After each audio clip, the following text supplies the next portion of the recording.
Did you know goldenrod makes an excellent tea?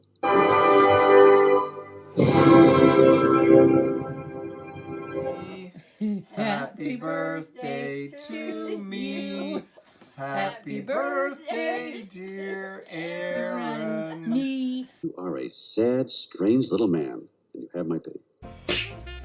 Or what's inside. You suck. Finally, we're going to reveal the... Hey everybody, welcome back to Tomic's veteran of the comic book industry for 30 years. I'm a writer, I'm an artist, and this sucks.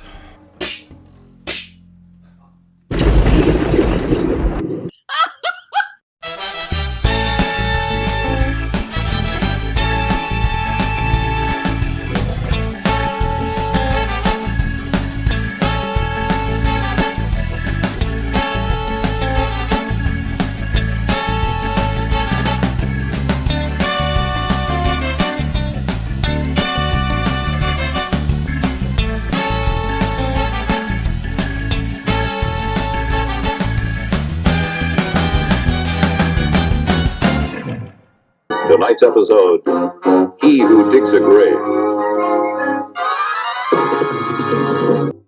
Don't start! We haven't left yet!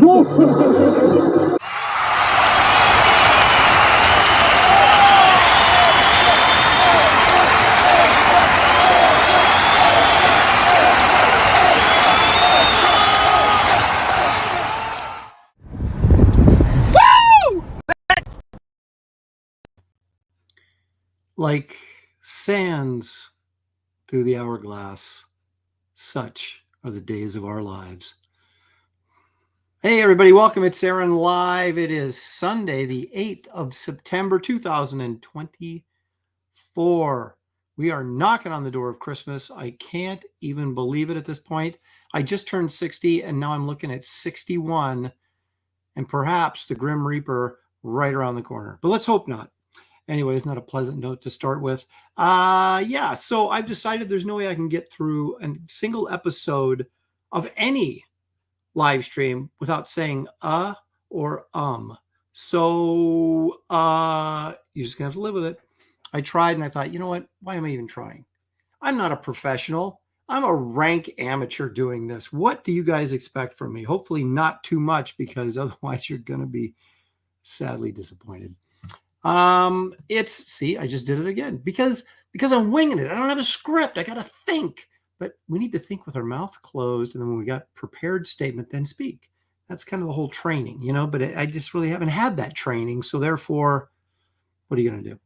You know, so I got something in the mail and I was going to do, one of my unboxing videos and my camera went out again. Those of you who watched Graybeards on Wednesday, witnessed my camera going out for the first time. Well, it just went out again. Well, luckily I have a new camera that I just installed, but I'm not sure exactly how to control it. It's kind of how should we say, like the Terminator? No, I don't know. I've got to read some instructions and things like that. I mean, it works, but it's got one of those adjustable focuses. So it's constantly going, and I want to control that a little bit, but I'm not sure how. So I will get to that hopefully before Wednesday. But anything that I have to share with you today of a visual nature will either have to be on my desktop or held in my hand. So anyway, I don't know if I'm going to do an unboxing video for what I just did an unboxing video for and it didn't work, or if I'm just going to reveal it. I'm going to give it one more shot to do the video after I do this show, and then we'll see. If not, then I'll just reveal it maybe on the next show. Okay, let's see who's here, because we can't really have a show without you folks in the audience. Mark Penguin is here. He says, love that Captain Action is still around. So do I. My brother had a Captain Action doll, or I'm sorry, action figure doll, when I was a kid. And I was so ticked off because I was like, why did he get the cool superhero guy? And I didn't get anything. I didn't get like, Batman or anything like that. It was just, he had the Captain Action with a vinyl hat and the guns. And I was like, I want that. Anyway, Dan, the Pizza Man Genovese is here. MPC Oasis, yo, good morning. Been waiting all day. So have I. What a story I have. It's not a great story, but it is a story.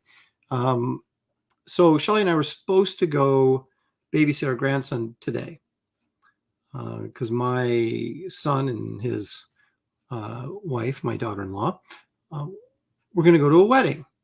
And so they said, hey, can you guys come over this morning? We had to be there, it's supposed to be there at 9 a.m. And I thought, well, we don't know what time they're going to be back from the wedding. I can't really do the show. So I just sort of can't, in my mind, I hadn't posted anything yet, but I was just not going to do the show.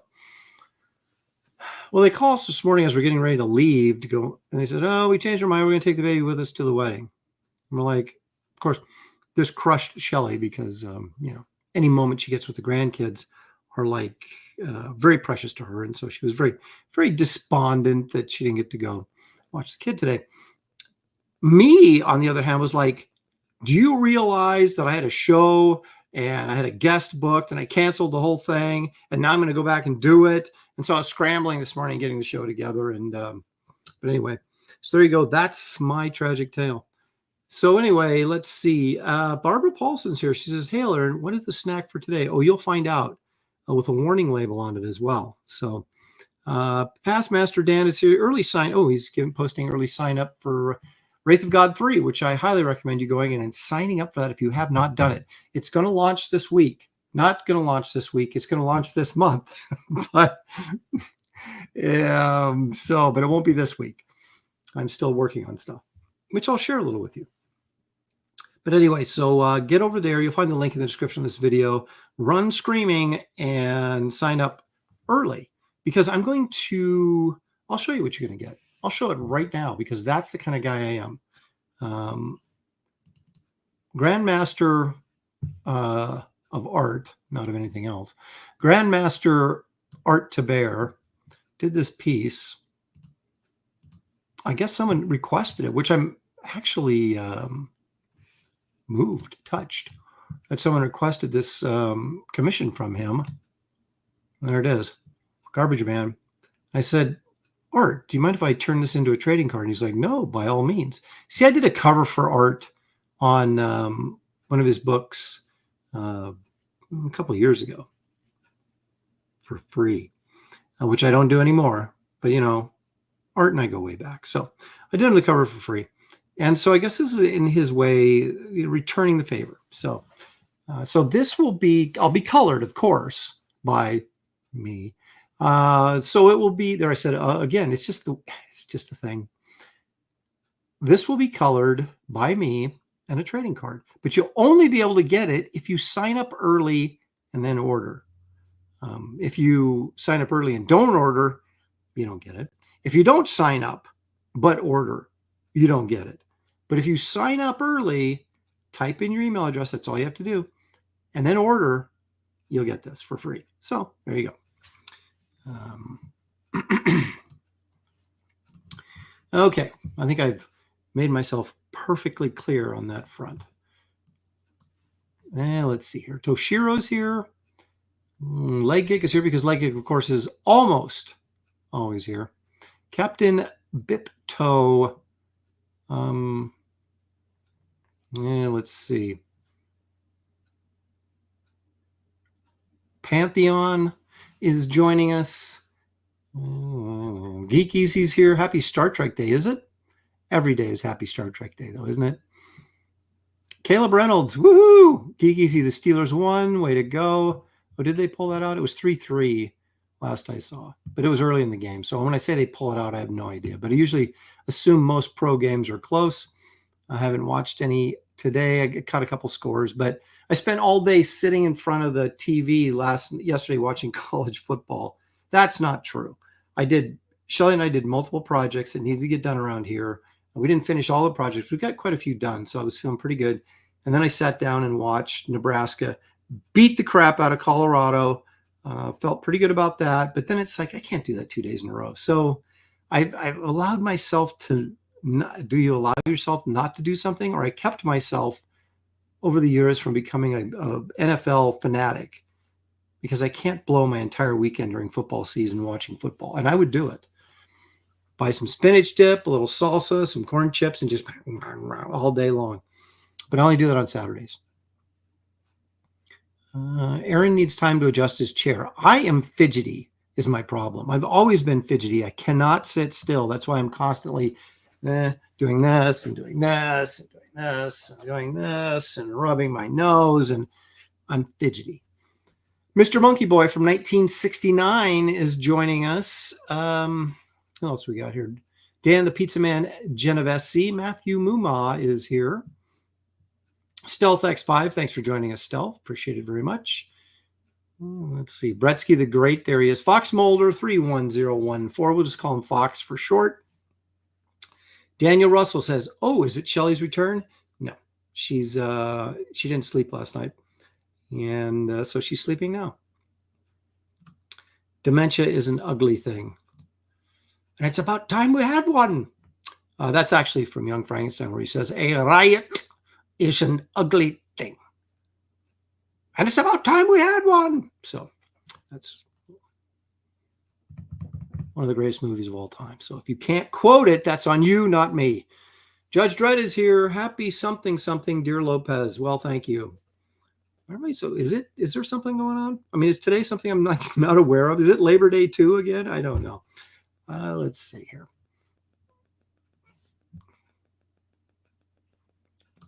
Daniel Russell says, I hear they're serving green jello at the home. Did they forget to pick up? I would blow you up for that, but it's actually kind of funny. I can't eat fresh fruit. I can eat citrus fruit, but I can't eat fresh fruit off the tree. Anything off a tree I can't eat. I'm allergic.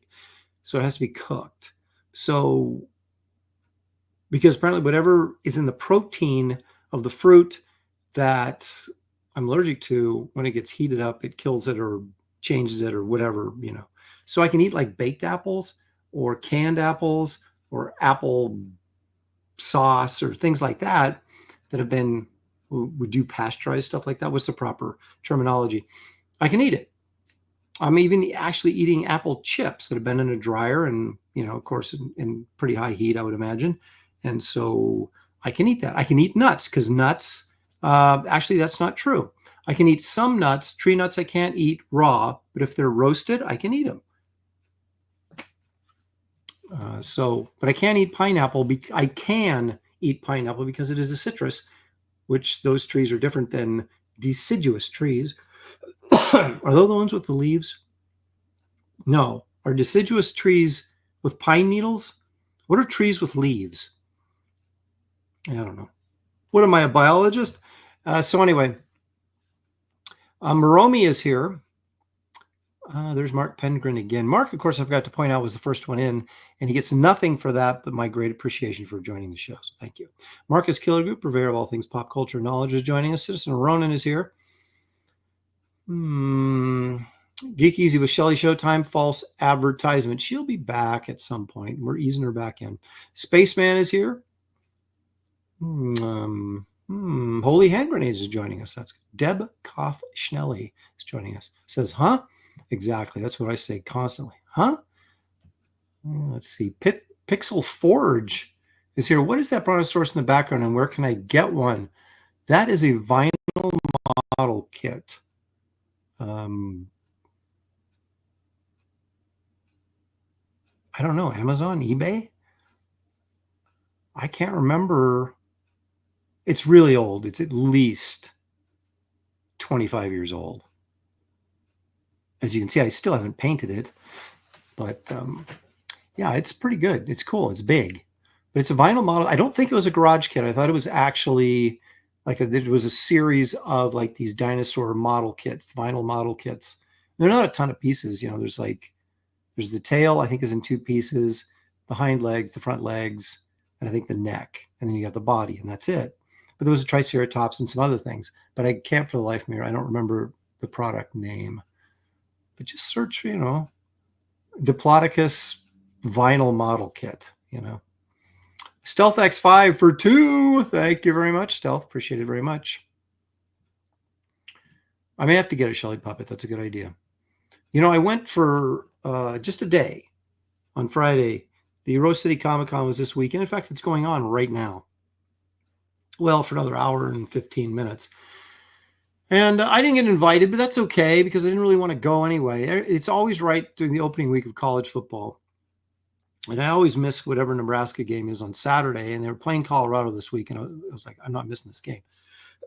Excuse me. So I wasn't going to go anyway, but I didn't get invited, which made it easy not to go. So what I did was I ran down there on Friday. I got a guest pass because, you know, certain people love me. And I got a guest pass. I went on there and finally gave Bisley his copies of Wraith of God Blood Hunters that he did the cover for. And, you know, I offered to send him one months ago, and he was like, just whenever you see me to con, drop them off. And so I did. I gave him 10 copies, bagged and boarded, courtesy of my 93-year-old mother. I thought that was very nice. Talked to him for a little bit. And I'm not one for, you know, debug people and conversation and stuff. So I moved on. Went over to David Finch's table and talked to him for a few minutes. I don't know Lee Weeks. Lee was there, so I didn't really say anything. Like, you know, the most embarrassing thing in the world would be go, hey, Lee, I'm Aaron Lopresti. And he's like, so who are you? And so that would be really kind of ugly. So I didn't say anything, and I just looked at his artwork, which was really expensive. You know, like covers were $8,000. And I was like, but I liked looking at it anyway. I was thinking maybe I can get a, you know, couple $100 page off Lee Weeks. I went, oh, wait a minute. I'm the only dope who sells pages for a couple $100. Everybody else is like $600 to $800 just for a panel page. It's like, wow, I guess I need to quit being the Kmart of original art and raise my prices. Anyway, Mark Pengren is actually confirming that I'm a professional because I do get super chats. That is true. I got $2 just hanging right there. Holy Grand Grenade says, hello, Aaron. Please don't participate in the Master Racers. I am not. I mean, admittedly, it's funny in a very sort of inappropriate way, but I'm not. That's not what we do here, and that is, you know, that sort of controversial type stuff is what Ethan and Shane and John, you know, they sort of thrive on it. It kind of fuels their channel and their persona. So yeah, I'm not comfortable with that. So I don't do it, you know, but yeah, I didn't even know they were doing cars because I'm so rarely in like the green room chats and stuff for Comicsgate and other things. I occasionally I'm in there, but rarely. So I happened to dip in, I don't know, a couple of weeks ago, and everybody's talking about getting their artwork ready for their cars. And I'm like, what cars? What are we talking about? So anyway, I never even, you know, it was never even really on my radar. What is on my radar is busts, Wraith of God busts, Wraith of God bust, and the Wraith of God board game. Those are sort of the extra things that I'm working on right now. And depending on how the new campaign goes, that'll help me make my decision on like Wraith of God extras that people might be interested in. Okay. What do we got here? Richie Doop. John Porton is here.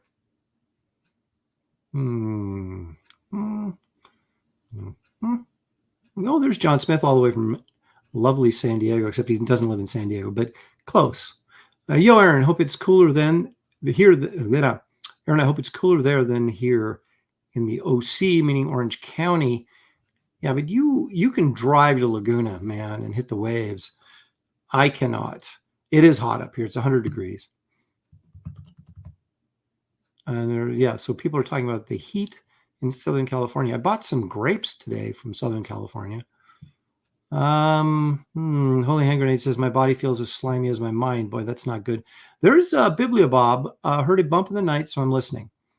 Bibliobob is all the way over across the pond in merry old England, I believe, or somewhere in that neighborhood. Chris Maycock is here. Paul Taylor, our resident biologist, is joining us. Aaron's starting. No, this is my new weird time, Paul. Okay. I started streaming on Sundays long before anybody else did. because that was the one night that was open. I thought I'll do Sunday evenings. It'll be good. People before they go back to work, get a good dose of me. And so I started streaming at 5 o'clock Pacific, 8 o'clock East Coast time. Is that right? Is my math right? Yeah, 5 and 8. Yeah. Well, then Ethan started streaming over the top of me. And then I was like, okay, well, I'll move up to 4 o'clock Pacific time. So I did. And then everybody started streaming over me. So I was like, all right, I'm moving to 3:30. So, and plus I can get done by 5:30, which gives me time to still make dinner. So, it's a better time for me. So there you are. I figure most people are hanging out on Sunday afternoon anyway. So 3:30, 4 o'clock, what does it matter? So that's the answer to that, Paul. Very scientific. I hope you appreciate that. Storm D for $4.99. Is that Stormy Daniels or just Storm D? I don't know. Aaron Aheron, do you collect Gold and Silver Age, Gold Key, Dell, ACG comics? Not specifically, but I have been known to grab a Gold Key or a Dell on occasion, like movie adaptations and things like that. And there are some really nice painted covers from the 60s of Solar, Turok. I haven't really got into them, but I'm not opposed to getting into them. They don't really turn up a ton, but I'm not really looking for them either. So that answers your question, I suppose. I do have a couple Dells. I think the Valley of Gwangi, I think, is a Dell. And that's the movie adaptation, obviously. Got a near mint copy of that. Just saying. What else do I got? Frankenstein, which I believe is a Dell against movie adaptation. Great cover. What else do I have? I don't think I have the Wolfman. I think I only have Frankenstein. It's the only one of the monster movies that I have. It seems to me I've got another obscured sort of Dell one, but I can't remember. And I want to get Hercules Unbound?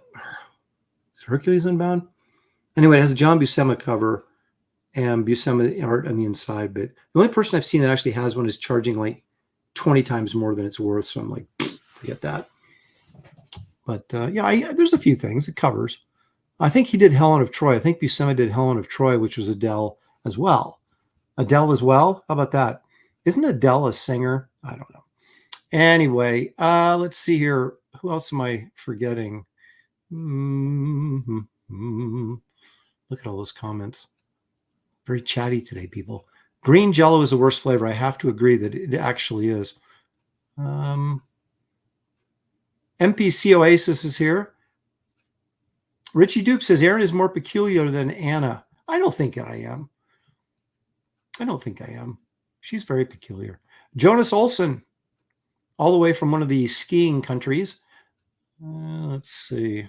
JG Martinez, thanks for joining us all the way from Texas. Hello and good afternoon, Mr. Lopresti. Always great to see you, sir. JC, I see you there. I'll bring you in just 1 second as soon as I get through this this crowd of friendly people. Let's see.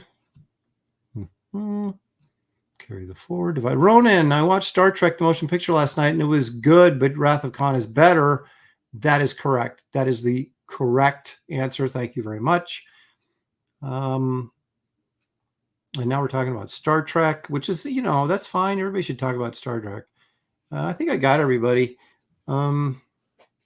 Everybody's talking about green Jello, which seems to me the perfect opportunity to bring in the president of Gemstone Publishing. That's pretty cool. I know someone who is like at the very top. Actually, I know two people that are at the top of their companies, and he's one of them.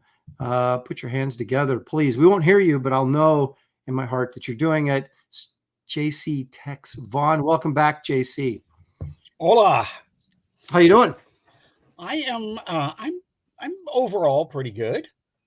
Well, you can't complain about that then. No, and and seriously, in the scope of life, my problems are not big.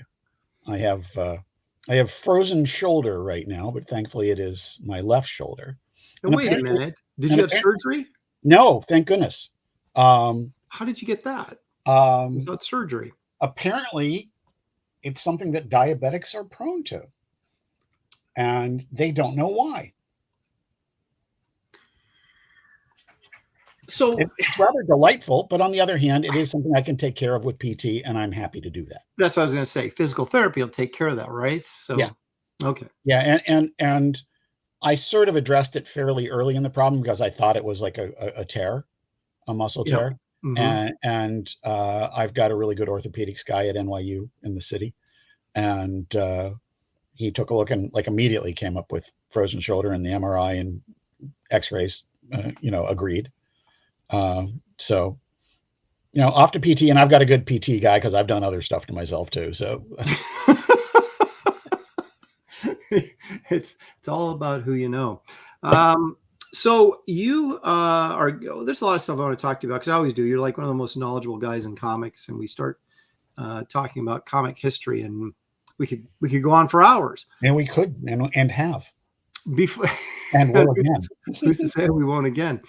I do want to take a moment. I have the show. I have multiple features that I do on the show, and we work in conversation about stuff. Well, we have to take a look at our Frazetta image of the day. So we're now into his Death Dealer phase. So let's take a look at this video, and then we can comment a little bit on it afterwards. How's that? Absolutely. Okay, so he's ready to rock and roll. So let's take a look at our Frazetta of the day.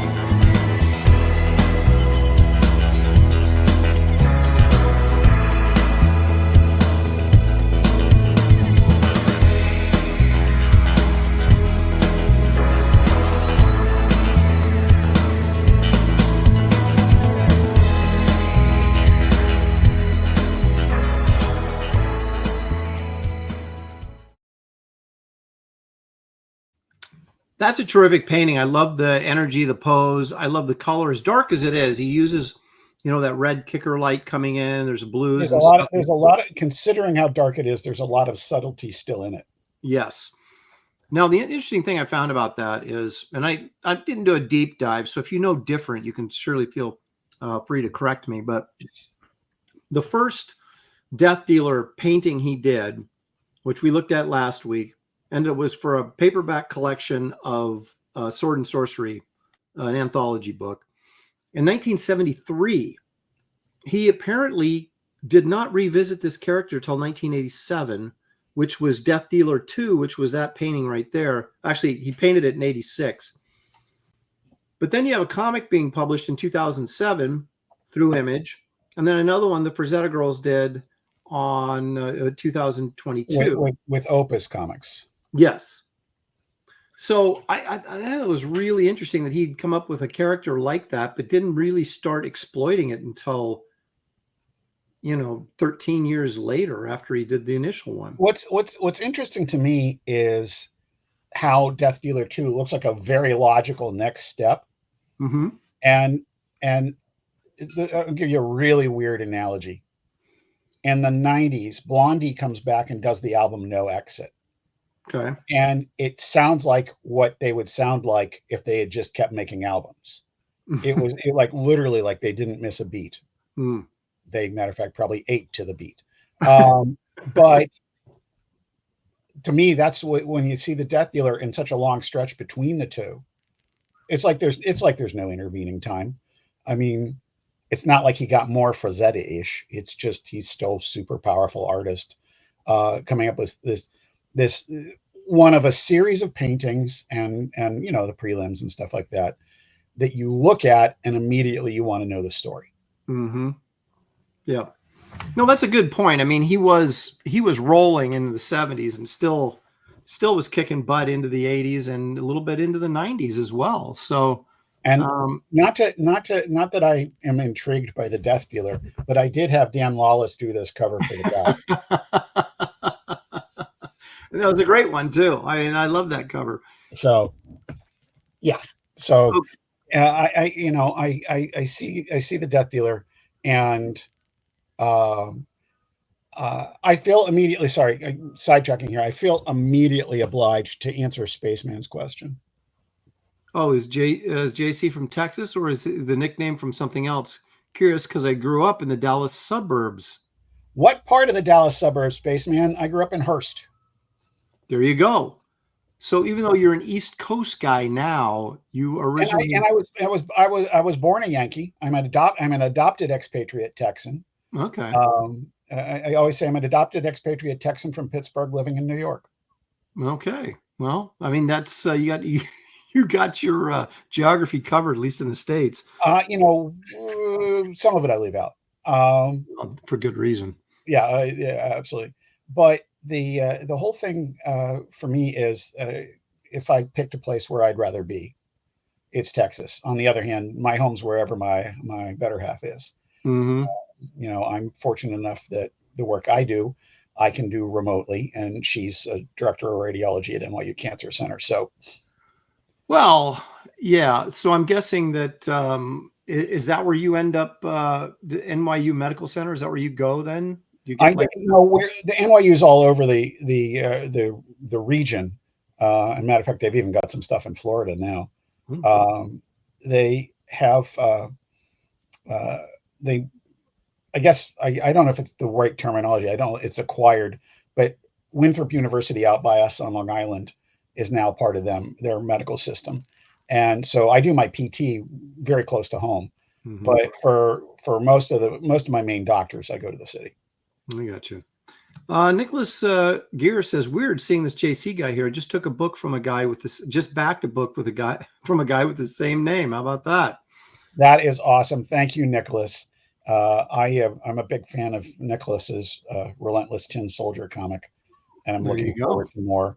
And I actually got to meet him in person last year at the New York Comic Con. It's amazing when you travel around and do shows who you might meet. You're gonna have to do more of that. And I got to, and the one of the things I can recommend about New York, and do, is whatever food you want, we've got it, and we've got it good. That kind of plays into one of my things I'm going to do today, but we'll save that for a little bit later in the discussion. I do have a segment called something, but anyway, where I have like snacks. Are you sure it's called something? I do. It's yeah. Let me just go ahead and run this because the people expect it, and then I got a little read something. I think it's kind of interesting here. Please. Let's see if I can find my little graphics here. The thing is, the longer you do shows and the more clips you collect, the harder it is to find stuff when you're trying to run something. But here it is.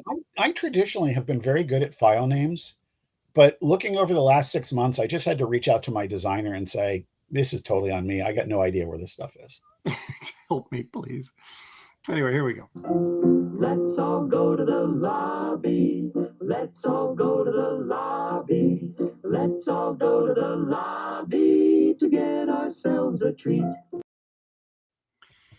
I've got dark chocolate covered almonds. Now, they say you're never supposed to eat nuts while you're doing radio because you get stuff stuck in your teeth and, get like skin in the back of your throat from, like almonds and peanuts and things.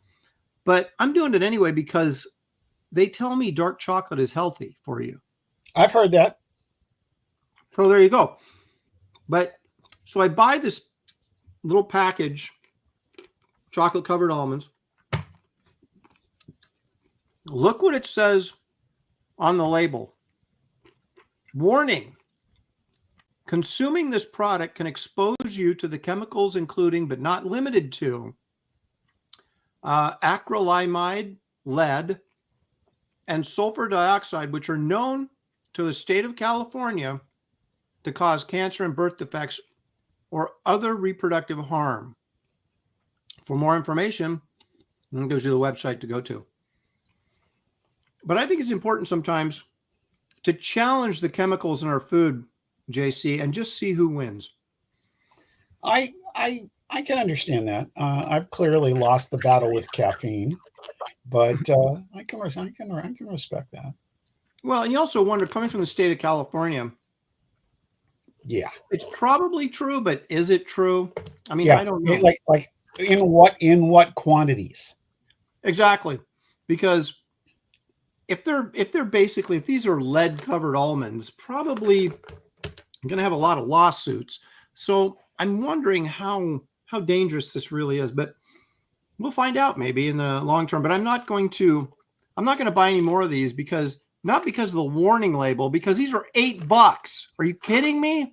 Yeah, everything is just insanely priced. I just want to say one more thing to Spaceman. I briefly went to the University of North Texas, where he went. I did not graduate from there, and back in those days, he was coming from Richardson, which is over toward Dallas, Richardson and Plano. I would be driving up from the Fort Worth area, up 35. It's one of these highways that's all over the Metroplex. And I would be driving up there. And in those days, there was not the Texas Motor Speedway. There was not Alliance Airport. There were not housing developments. It was miles and miles of nothing. And so one semester, I had a cassette stuck in my cassette deck. I'm old enough for that. Thank you. I'm old enough for 8 tracks. That I remember 8 tracks too. Okay. I never had one in my car, but my friend Shannon had one in his mom's car. But I got it stuck in the deck. So I listened to an entire semester of Van Morrison's Poetic Champions Compose on one side, which is my favorite album, and House of Shock, which was Gina Shock, the drummer from the Go-Go's, her solo album. I didn't even know she had one. Oh, and it's freaking great. Well, my daughter would have great respect for you because she loves Van Morrison. Loves Van Morrison. So yeah, I've only ever seen Van one time. Tightest band I ever saw. Rosina's still mad that he didn't do an encore. I don't know how to explain that. How do you not do an encore unless the crowd's booing you when you walk out? They literally, he had a great opening act, which was his daughter, Shannon Morrison. Mm-hmm. And they hit most of what I wanted them to hit, and you got his catalog. You could go a couple more days. Yeah. So I don't know quite what the deal was there, but it was a great show. Just every time I've mentioned Van Morrison, that's what I hear from Ro. Interesting. I see this video. We're going off the rails here, but that's okay. I saw this video. We are way off the rails. My dad really always encouraged me, but he said I was the soul of digression. But I digress, Dad. So I watch I watch a lot of rock, videos on YouTube, or listen to a lot of music on YouTube while I'm working. And one of the ones is REO Speedwagon, Roll with the Changes. Now, if you're a Speedwagon fan at all, you know that Roll with the Changes is one of their biggest hits. Yeah. Now, this particular video, it's from a live performance, and it is their encore number. Okay. So can you imagine going to a REO Speedwagon concert? They go through the entire set. They don't play Roll with the Changes, and they walk off stage. You almost in the audience have to know, we bring them back out for the encore. That's what they're going to do. Right. So obviously they were saving that song to do an encore because they were planning on doing it. Everybody plans on doing an encore, and yet Van Morrison didn't do it. So and I noticed Jake Blues there said the same thing, that he didn't do that and didn't play Brown Eyed Girl. To digress even further, my brother how can you go? My brother once threatened me if I put Brown Eyed Girl on one more disc I was sending to him. But doesn't everybody love that song? I love that song. Maybe I don't listen to it as much as you have, to a point where it's made him sick of it. I don't know. My brother, one time when we were I think we were in junior high, I think, and he's a couple years older than me, and he got Duran Duran's new album. He was in high school. I might have been a sophomore in high, I might have been sophomore in high school. But anyway, he gets Duran Duran's album. And I was never a big Duran Duran fan anyway. But whatever album had, please tell me now. Yeah. He got that album. And me and one of my buddies were downstairs, whatever we were doing. And he was upstairs in his room, and you could hear the album. And he just continuously played please, please tell me. And then it would be over. And then it'd be a couple seconds and you hear this, please, please. We finally ran up and go, will you turn that damn thing off? Are you kidding me? Yeah, So, I listen, you can kill a good song that way. Yeah. Yeah, and it just is, you know. Well, before we get, let's pull this motorhome back onto the freeway here. And the reason you're here is because you have a new project. I do. And let me go ahead and share the Kickstarter page, and we'll take a look at the video and do all that kind of stuff, and you can tell us all about it. Here we go. Now we should have volume on this. So this is Captain Action versus Al Capone Vampire #1, and I got a lot of questions about this, but let's watch this video first. You can hear that?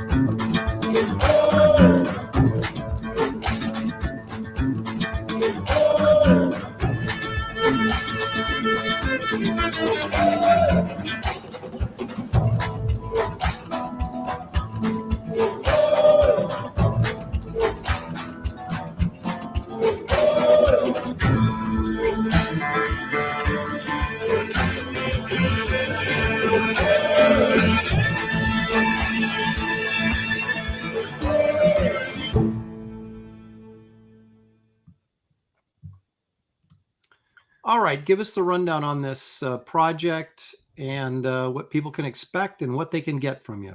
Absolutely. Well, first and foremost, I am a long time, but not since childhood. I'm just recent long time Captain Action fan, and to the point that when we were doing this, we started out with a 46-page story.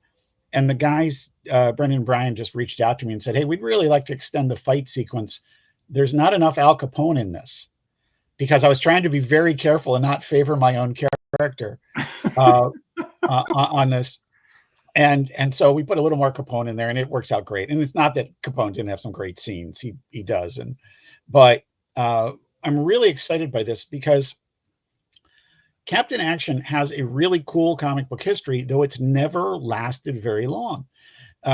First and foremost is Captain Action #1 is Jim Shooter's first published credit. That, of course, was did Wally Wood did the first issue, right? Wally Wood did the first issue, and Jim did layouts all the time back in those days for whatever artist he was working with. He sent layouts with his scripts. So he's like Keith Giffen. And what's really funny is he basically didn't know not to do that, or that he didn't have to. Right. And ended up getting really nice compliments from Wally Wood in the form of Wally Wood treated, Wally Wood was sort of, I don't want to say contemptuous, but didn't have a lot of patience for writers. And treated Jim like an artist. And so Wally put his credit in there. Wow. And that's how it happened. And then also Gil Kane very early on spoke glowingly about Jim when he was very young. And Jim was 16 when he did this book. And the DC thing lasted about 5 issues, which fairly recently collected by IDW in a beautiful hardcover. And then, years ago, Moonstone did a run with it. And then Dynamite did Codename Action. And what I wanted to do was really capture the spirit of original Captain Action. But obviously, we couldn't have all the superhero costumes that he could put on. So I really wanted to play into the disguise stuff and things like that. But there's all sorts of Easter eggs for serious Captain Action fans that won't trip up newcomers. And like if you're an Al Capone fan already, and we've had a lot of people, back that were already back previous issues, they're not gonna find it alien to them either. It won't trip them up. It'll just introduce this character to them. Before I deep dive into this, I want to go through the campaign real quick here. So you have what, 3 covers? Am I counting correctly? There's 4. Okay. And one of them is not highlighted there. The one you're looking at right there, I want to give a special shout out to. We're so excited about this because we are debuting Captain Action's new villain. This is Professor Fangs. And this is a photograph of the action figure. And then doctored up? Or yeah. Yeah. Very cool. Look at that. Yeah. So they, the guys at Captain Action Enterprises, which is Ed Cato and Michael Polis and Joe Ahern, have been great. A few years back, well, more than a few now, I fell in love with their passion for the project, and they had acquired it. Michael Urie, of course, did that great book for Tomorrows about the origins of Captain Action and how everything happened for the action figure and the comics that came later. And I really think of it sort of as the benchmark for how to do a character specific book. And I was a G.I. Joe kid. I wasn't a Captain Action kid, but their enthusiasm was so infectious. And as a journalist on the Overstreet side of things, I got more and more into it and understood what was going on. As a storyteller, I looked at the choices that people were making and things like that. And so I've been on their panels for many years at San Diego. And after last year's, I go, hey, it would be really cool to have a book out next year, wouldn't it? And they're like, yeah. And a few months later, I was sitting in the drive-thru at Wendy's. The guy ahead of me took too long. I don't know what the heck he ordered. It took forever. And I have my attention span is like when I'm bored, it's just I start thinking of story stuff. Yeah. And I pulled up to the window, paid, got my food, pulled around the corner, parked, called Ed Cato in the middle of the day, and I go, hey, what do you think about Captain Action versus Al Capone? And Ed is a very good guy. Ed just says, I like it, but why? Why did he like it, or why should he like it? Yeah, I like it, but why do I like it? And it really was a great discussion. We had Michael took a little more convincing, and it was good that he did, because I had to explain myself better than just the idea.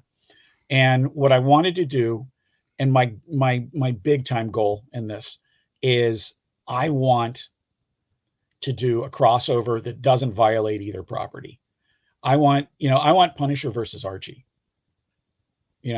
which to me, as silly as that thing is, it's a little bit of genius because it didn't violate either character. Meaning you're staying true to both characters. Yeah. Neither one of them compromises who they are to exist in the story. Which is really it. Because I don't want what is a horror book for me to go down the pathway of, oh, you need a superhero to help you sell, which is the Marvel and DC thing on issue 4. When the thing isn't selling, they bring in Batman or Wolverine. And I look at it like that's what I really want to do. That said, when I figured out this story, it was totally freaking natural for it. Now, I will say, I fully expected the bad guy to be Dr. Evil, and it's not that Dr. Evil is not present. Okay. Is this that right there? That image right there. That's our second stretch goal. That is the trading card, and this is what I love about Brendan and Brian, man. The Frame Brothers. They just did this as a pinup to sell on their website. I go, no, it's not. That's a trading card. And Mort and Mort colored it for us, Mort Todd, and I just love it. And so we've got some other stuff like that. And we offer some of our old issues and things like that. If you go over to the side with the rewards on it down there, the left column there, you see the wraparound cover, and then we've got John K. Snyder III did that one. This one, which has two really great little, right there on the cover, two great Easter eggs for Captain Action fans. That gun that Lady Action is holding came with the original costume for Captain America that they produced for Captain Action in the 1960s. And the sword is Captain Action's sword, and it's a dead-on image for it. So it's really cool. And then cover C there is the photo cover, which we talked about. And then go down one more. You've got the Kickstarter exclusive, which is a sort of an homage to Thor versus Beta Ray Bill.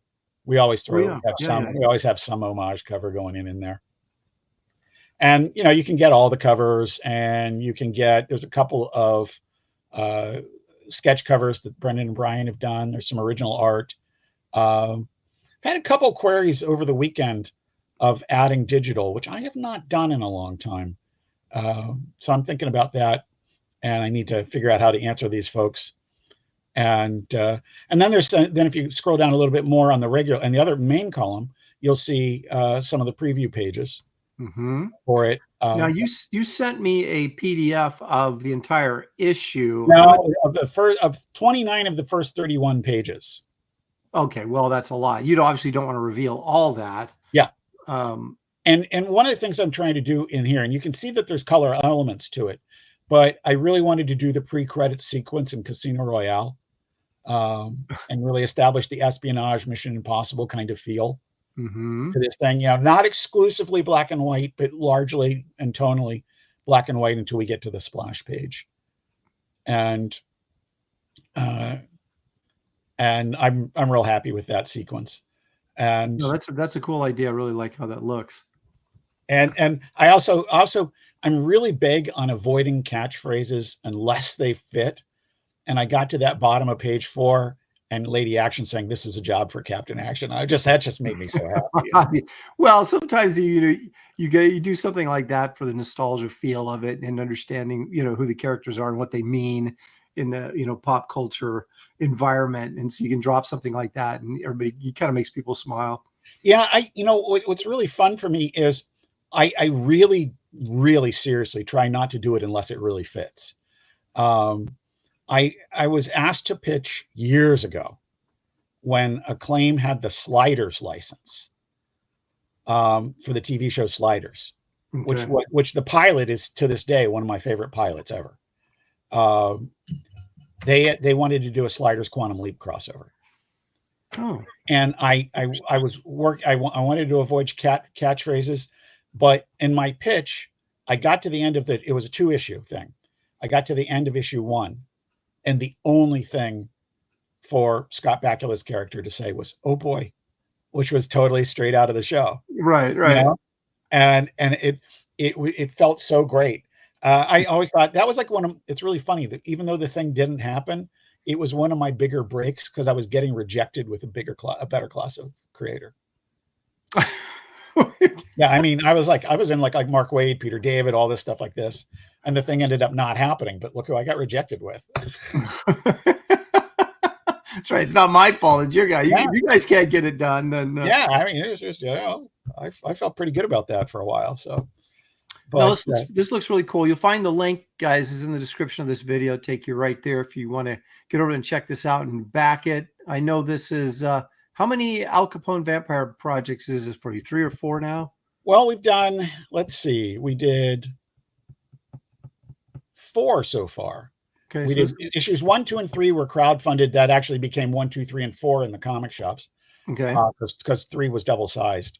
And then we did number 0, and of course it's there's sort of like a 1/2 there because Vampire PA Bite Out of Crime, which was the first appearance of Capone, we didn't use that. We didn't use that as a selling point. It just happened to be in that story. Excellent. Well, you guys check this out. We'll be back and we'll visit some more of the stuff. JC, like I said, you sent me a bunch of stuff. We'll take a look at it next go round here. But get over there, you guys. Back this book. These are very well received projects.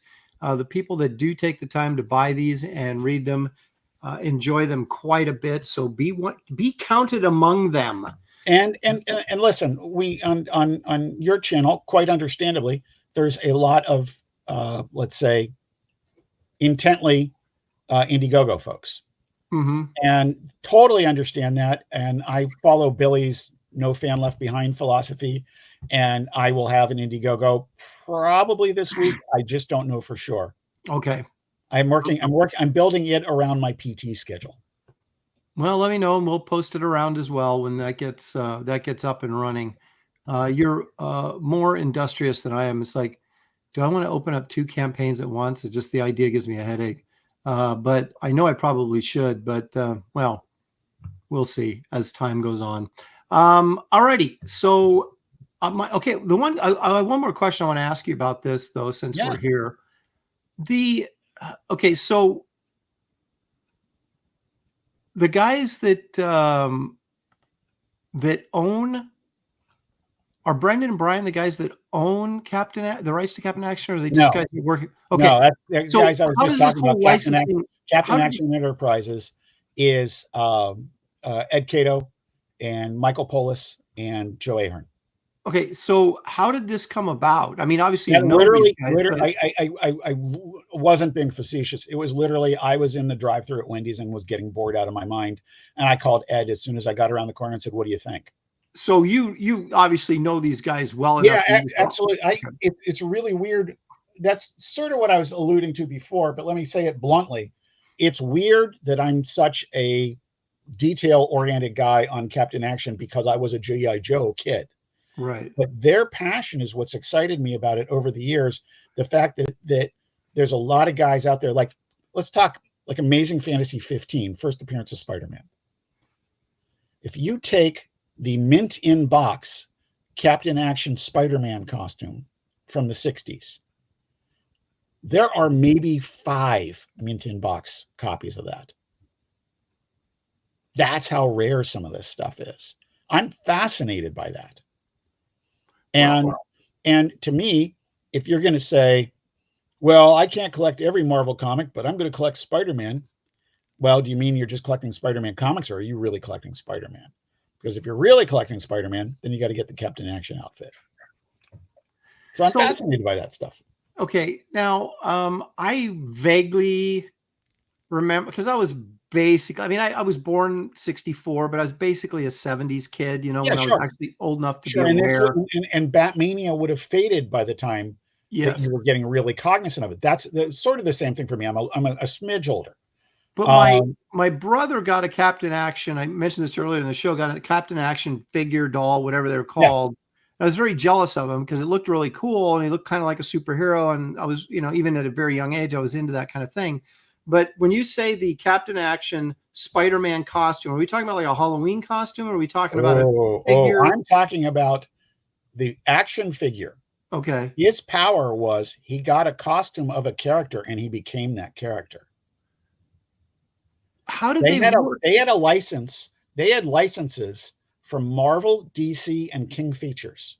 So they could use any of those characters as costumes for Captain Action as part of his. They had Batman, Superman, Sergeant Fury, Captain America, Spider-Man, Steve Canyon, and his enemy, Dr. Evil. Were they, now hang on a second, were these costumes for the dolls, were they included? Were they separate purchase type thing? No. This is razors and razor blades, dude.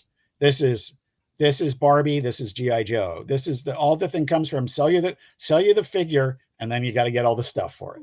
Okay. Man, I don't, maybe my brother had an extra costume, and I didn't really get it at the time because I think it was like 4 or 5 years old. But this is Michael Urie's book that I was talking about. Here, let me make you large here so that everybody can see. Here we go.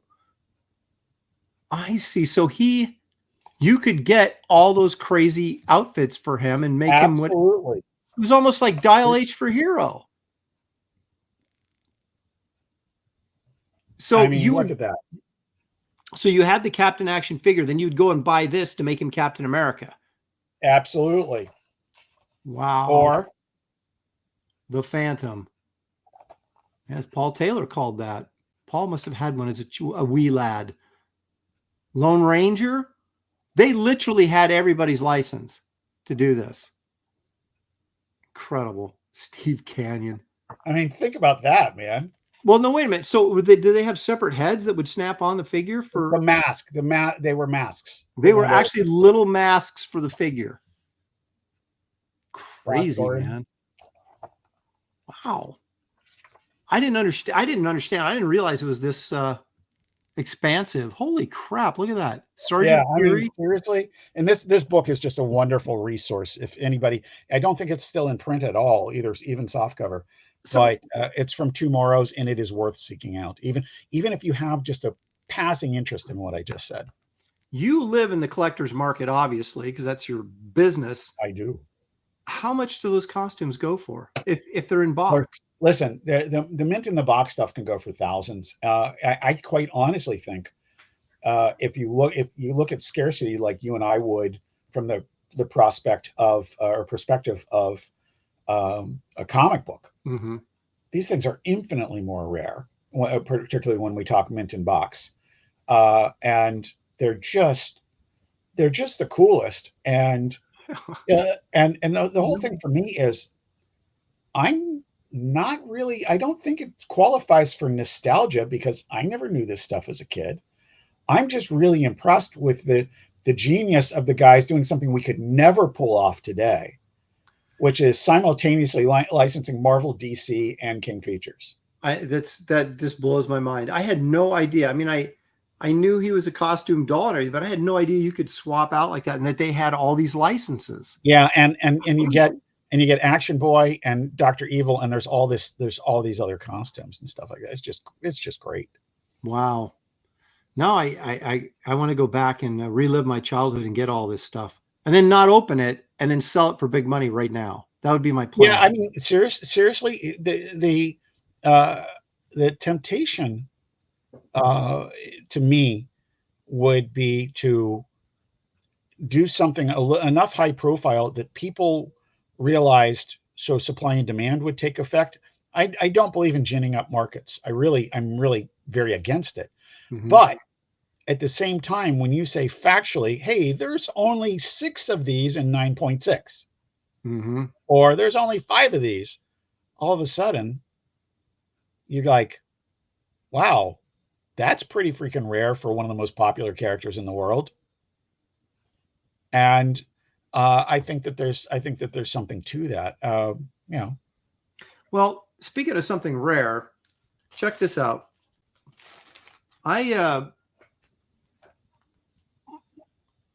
DC printed these books. This was a giveaway, I guess. They unveiled some statue of Wonder Woman in Burbank, and this was like a giveaway comic to promote it. It's basically just a promotional item for the city of Burbank, right? Mm-hmm. But it has a story that I did, Wonder Woman story that I did, printed in here. Okay. So they sent me a box of these things, right? Well, I was trying to sell these just at a show for like $5 a piece, and no one had bought them. Maybe they didn't know what they were. It was a very small show, so it wasn't a lot of people there to begin with. I go to San Diego. Some guy brings this up for me to sign, and he says, "You probably don't see many of these." And I go, "Well, I got a box of them at home." He goes, "You got a box of these at home?" And I'm like, "Yeah." And he goes, "Do you know how much these are worth?" And I'm like, "No." And so like I basically raw copies that appear to be in near mint or whatever can go for like $500+. And I was like, what? I was going to sell these for $5 a piece. So I took one raw copy, put it on eBay, and it sold for $550. I don't know, a couple months ago, right?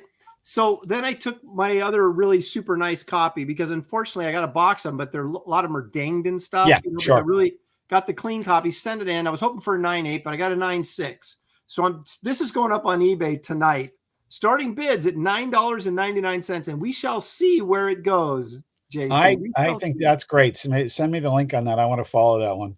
Yeah. So I've always wanted my entire life. You know what a comic book geek I am and collector that I am. No, and I always wanted to do a cover of The Price Guide, which you finally made a reality for me. And times 3. That's right. And hopefully there'll be more down the road. I'm not, trying to pressure you, but I'm just saying, I'm always open. And so the other thing was actually do a comic book that's worth money. And just purely by rarity, I've done that too. So I guess those kind of things are funny. Somebody asked me about what if one of my comics was worth a lot of money, how would I handle that in the Price Guide? And I said, I look forward to that problem. I know. I know. I used to, when I started out in the Ultraverse, I'd go through the Price Guide and go, "Who Sledge's in here? Are they going to mention my name?" And you guys, at that point in time, you guys were getting really good about like just listing, at least on the first issues, who the creative team was and stuff. So I was like, oh, look, they listed Lopresti Art. Not that it, but they listed a lot of other people too, but it was still kind of cool. But then you kept waiting to see, is this going to go up? Is this going to go up? You're looking for that one book that you did. You're like, ooh, this is actually valuable. But anyway, boy, do I get that. Let's take a moment, if we can, and talk a little bit about food. Food glorious. Anytime I can work it into the show, I will. So I got a little feature called my top 5, and let's take a look at my top 5 for this week. And it'll be something I think you can comment on, but we'll get into it. I can comment on virtually anything. That's true. That's why you're here. Let's take a look at this. My top 5 for the week.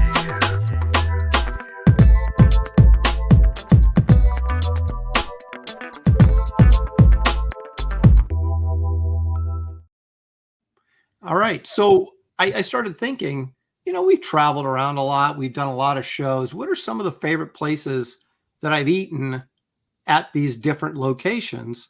And so I came up with my top 5 list. Unfortunately, one of the restaurants is closed now, and I couldn't find the name of it, but I'm going to throw it out there anyway when we get to it.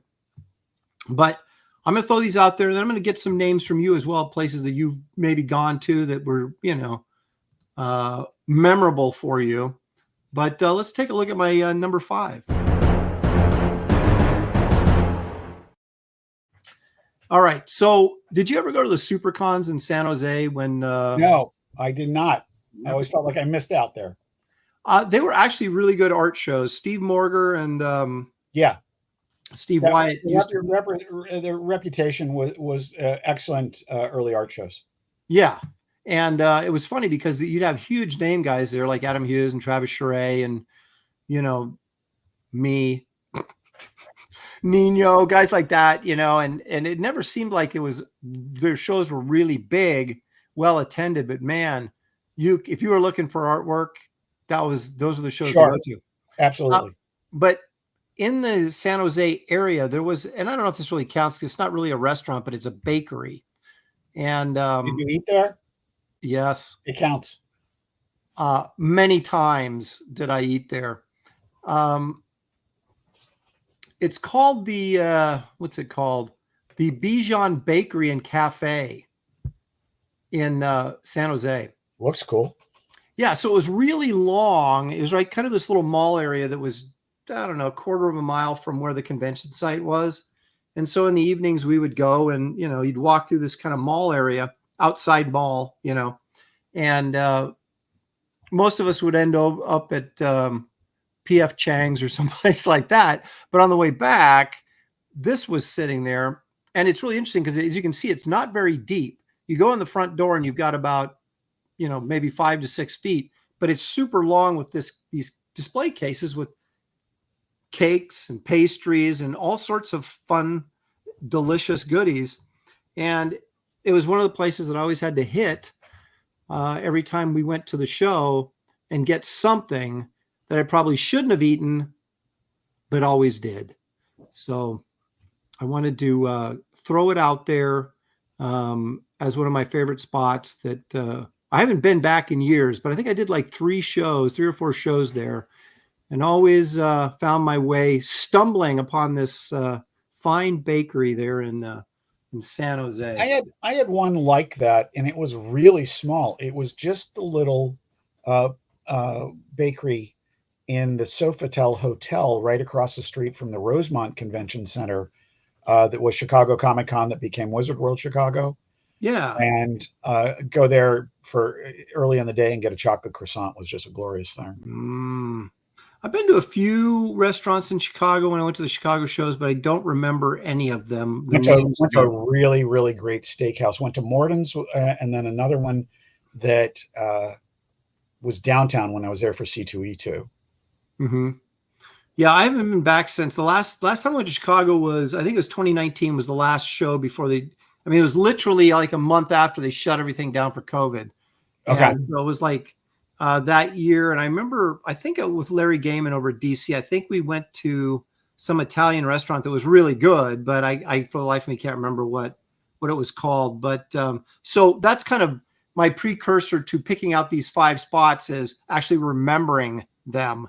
So I guess if you do remember them, that says something, right? Indeed. So, okay, let's take a look at my my number 4 here. Have you ever been out to Portland? No. Lucky you. It used to be a great place, not so much anymore, but You can't imagine why. yeah, what could have possibly gone wrong? There is, however, and if you go down Hawthorne Boulevard, if you're in Southeast Portland, if you're familiar with the Portland area, they have this little parking lot that they started off with smaller food trucks in it, right? And over the years, it's grown into, there's still food trucks, but as you can see, they have a fire pit and they have a covered area for when it rains. And, you know, it's become this really kind of trendy hangout spot. And it's right, let's see. I think Martin Luther King Jr. Boulevard, I believe, runs right in front of the convention center in Portland. And if you follow that down, you go south on that, and then you go down a couple miles and then take a left, and about 3 blocks down on Hawthorne, here this is. And one of the restaurants in there, if you want to call it, can you call a food truck a restaurant? Sure, why not? Okay. One of them is this place called Chicken and Guns. Okay. So you go in there and order a roast chicken, either like half a chicken or a full chicken, right?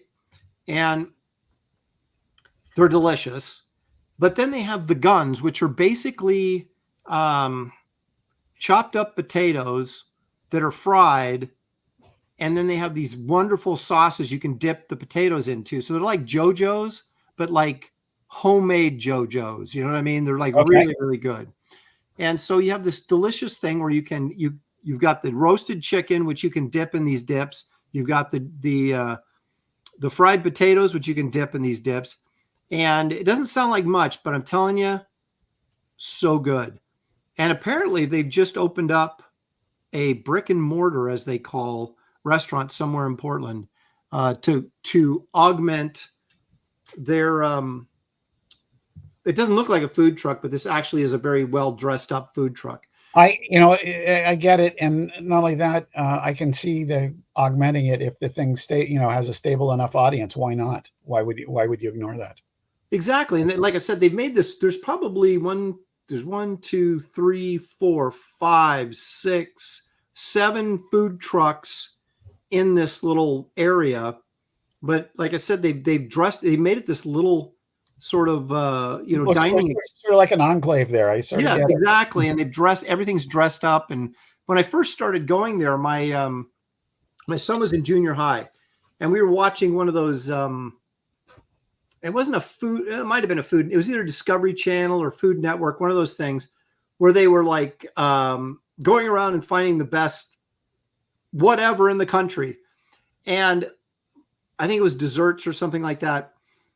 And here we are watching TV on this Saturday night, and it was 10 o'clock at night, right? My son's in junior high, but it was the weekend. So we're watching this, and they come up with this thing called Whiffy's deep fried pies. And we're looking at this going, man, those look good. And they look like Hostess fruit pies, but, they were deep fried and they were better. And then they say, right here in Portland, Oregon on Hawthorne Boulevard. And I look at my son, who's like, 12. He's probably already got his shoes on by that point. Yeah, exactly. And I go, dude, let's go. And I went upstairs and checked to see if they're still open. And they're open until 1 a.m., Saturday night. So I yell at Shelly. I'm like, we're leaving. She's like, where are you guys going? We're going deep fried pie. She's bring me back one. So we drive all the way here which was at least, it's probably about 45 minutes from our house. But we drive over to Southeast Portland at 11 o'clock at night. And it wasn't dressed up like this at the time. It was just food trucks, but there was still kind of a hip crowd there. So we got our deep fried pies, went back. And so we would go back regularly for the deep fried pies, but then they went out of business and Chicken and Guns took its place. So we went in there one time to get pie and there wasn't there anymore. And we went, well, what is this? And tried the Chicken and Guns. And well, I've been a fan ever since. So that's pretty great.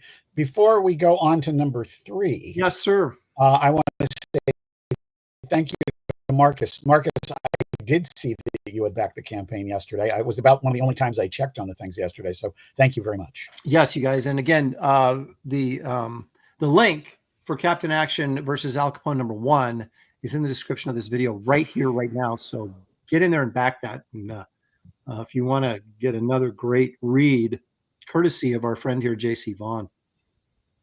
All right, let's take a look at number 3.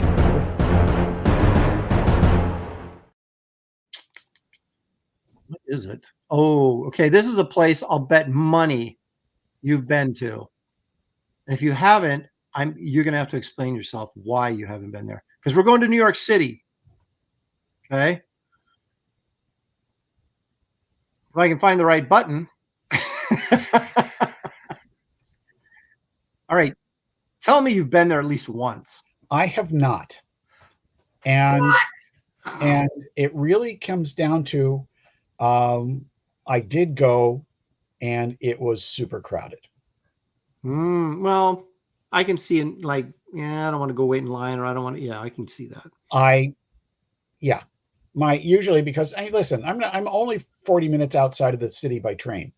But the fact is, the trains are on a schedule. They don't leave just when I want. And usually when I'm there, I have something. I'm there for a purpose. Like, can you hold up the train, please? I'm getting a sandwich. Yeah. Is this in Long Island?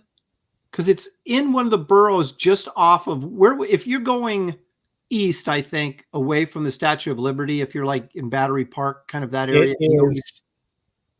What would that be? Well, that area is the city. That area is yeah, but if I went into what's the closest Manhattan, borough? But I want to say Brooklyn. Maybe that's in Brooklyn then, because it's right. It's a borough. I'm pretty sure. Now, again, anytime I'm pretty sure of something, I'm usually wrong. But Terry Dodson and I went here because we made it a priority to hit Cat's Deli when we were at New York show this again pre-COVID, and we went over. No, it is the oldest deli in the city. So it is. So it is in New York City. It's not in Brooklyn. Well, New York City, Brooklyn is New York City. Well, but you're talking about Manhattan. Yes. So and they do. It is in Manhattan. It's on Houston Street. Okay, so which I can't tell you how it galls me to say Houston. Houston. I look at it and go, yeah, it's Houston. Okay, so it was anyway. Okay, so I thought maybe we walked there. Listen, I'm not saying that I'm not saying that they didn't have more than one location. I'm saying no. That's the location. So yeah, that's that. But we were down in that area, and I could have swore we went on a train to the borough, but probably not. I'm obviously not. But here's what I ordered. There was pastrami with Swiss, pastrami on rye with Swiss, and then some mustard, and that was it. So, and that's basically what you're looking at right in the middle there. It looks like they didn't have the Swiss on it, and those giant pickles. I mean, it's a typical. I shouldn't say typical, but I should say a quintessential. Yeah.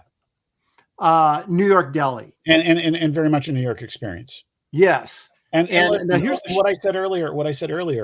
While I will wring my hands about many things about New York, our food choices are not one of them. Literally, whatever ethnicity of food you want, we have it, and we have it good. Yes, and that was the fun thing. I don't know who I was talking to recently, but every time I went to Marvel, and someone was there to take you to lunch, you never went to like someplace like this. It was always like Indian food or, Japanese food or something more unique. There's a thing that happens in every culture where they sort of glaze over the standards and then they get upset when they start disappearing. Mm-hmm. And you realize there's certain things like, I'm sorry, there are many great places to have pizza. There's no place better than New York to have pizza. And right now, Connecticut's making some big claim now, and I'm just like, yeah. Even New Jersey's going like, Connecticut. Connecticut pizza. I always find that for me personally, pizza in Italian restaurants tends to be better than just a pizza joint. You know what? I'm hard pressed to take a side on that because there are some places that are just pizza places that will rock, that just rock. And one of the things is, in New York particularly, it's not odd to find a place where you just get a slice. Maybe you get 2 slices, but you just get a slice. You're not ever there for a whole pie. Right. We have a restaurant out by us that their slices are good, but there's something better about it when you get a whole pie. Yeah. No, I hear you. But the interesting thing about cats is when we went in there, it was like, are we back in the 50s? I mean, it was the weirdest feeling. Oh yeah, absolutely. Yeah. Could I have an order of nostalgia with this, please? Yeah, exactly. Absolutely. And then here's the embarrassing thing. I'm glad I didn't go by myself, because we got up to the cash registers. I whip out my debit card and the guy's like, "We only take cash." And I went, "What?" And he goes, "We only take cash." Luckily, Terry had money on him and, was able to pay for it. And yes, I did pay him back. But I mean, how embarrassing, because it's like, what do you do at that point? If you were by yourself? Yeah. Do you go, "Here's my wallet. I'm going to go to, where's the nearest bank machine? Where's the ATM? Yeah. I guess that's what you do. And they seemed really annoyed, like, well, you got to understand that that's probably part of their culture, is to be annoyed because you dared to not know this. Yeah, exactly. I mean, that's the element you get from New York. Come on. Yeah. Well, clearly I was not a New Yorker. So, but anyway, I still enjoyed my experience. And the thing is, it seemed to me, now I used to go to New York all the time, in the late 80s through the 90s. And, even up into the 2000s for cons and stuff, but just trying to get work at Marvel in DC. I was back in New York all the time. Every 6 months I would take a trip back to New York. And I remember there being tons of hole in the wall delicatessens all over the place. Sure. And I'm a big sandwich guy. So I always would love, I'd head in there and experience this deli, then go experience that deli. And I remember the last couple times I went, it didn't seem like they were like, they're not as prevalent. Some of that is economics. Some of that's actually, having health inspectors. Some of that is just knowing what I was eating at times, but you find like a little bodega with a grill attached to it. Mm-hmm. Like first place I ever had fried plantains in years. Was that I was up visiting an artist friend of mine, and just so you can find all sorts of great stuff. Have you ever been to Jekyll and Hyde's in Manhattan? Oh, JC, why? How can you sit there and tell me, how long have you lived in New York or the New York area? 103 years. And you've never been to Jekyll and Hyde's? Nope. Okay. You heard of it? No, haven't heard of that one. That road that walks right into Central Park and where that big statue of the dude and the horse, who is that? Is that Washington? I don't know. You know what I'm talking about? I'm reducing my brain to mush. Yeah. But there's a road that leads right, runs you right straight into Central Park. Sure. At least the road that, the big statues there. You see this in a lot of movies. Yes. Okay. Well, that road, as you're heading up that way, they're squeezed. I mean, narrowly squeezed in between these two office buildings is this old 2-story restaurant, but it's all creepy looking, and it's called Jekyll and Hyde's, and it's totally monster themed. They have like a Frankenstein stage show and all this kind of stuff. And it doesn't even matter if the food is good. It's just so cool. See, this is one of those things where I probably fall off the wagon here, because I just want good food. Well, there's nothing wrong with that. You're a food snob. I just eat food. Yeah. And if it's not bad, then listen, part of the function about being diabetic is the food's got to count. Yes. Yeah. There's Cicerone. The dude on the horse. Yeah, I'm a student of history. Yeah. What else could you say besides that? All right. So where are we? Number 2? Oh, wait a minute. David Alicia says that place is gone, Aaron. It's whack. Oh, well, I haven't been there in ages, but at least I made it if they tore it down. Yeah. Okay. So here we go. Number 2. All right. Now you're a Texas guy, right? From around the Dallas area. I am.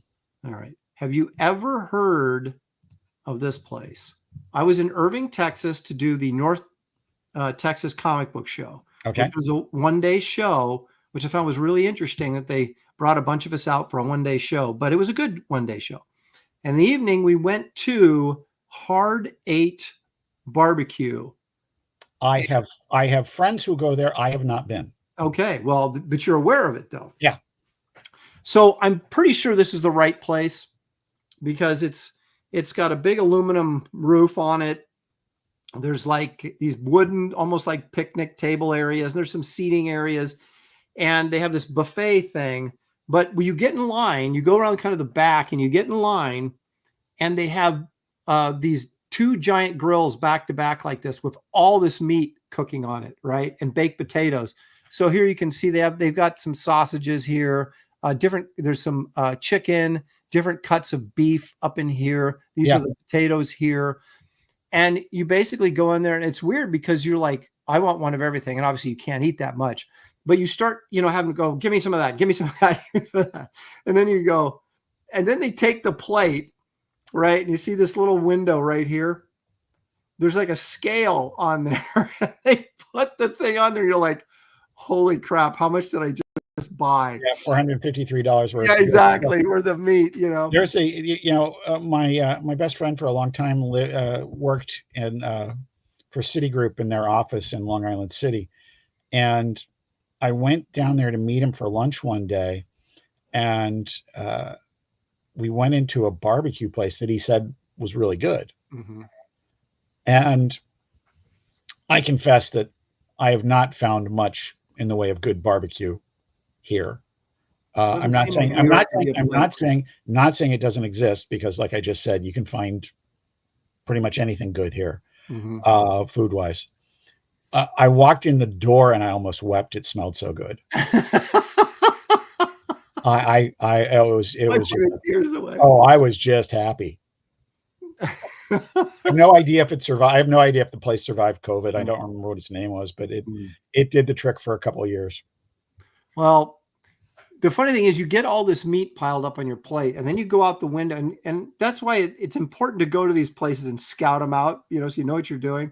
So I've got all this meat piled up and then I go and then it becomes this buffet thing, right? So you're like a cafe type situation.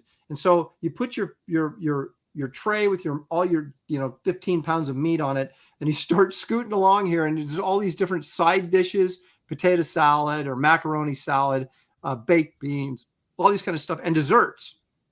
And you just start grabbing stuff and putting it on your plate. And then you get down to the cash register and then you get the bad news.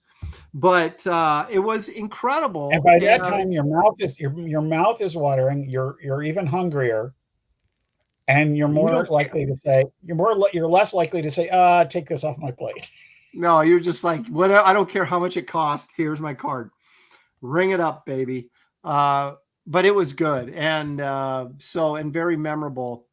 Although I spent a half hour this morning trying to find this location because I knew what it looked like. I kind of knew where it was, but I couldn't remember the name. And I'm almost positive this is the right one.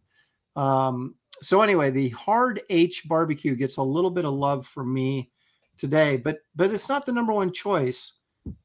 This one is. Here's my number one.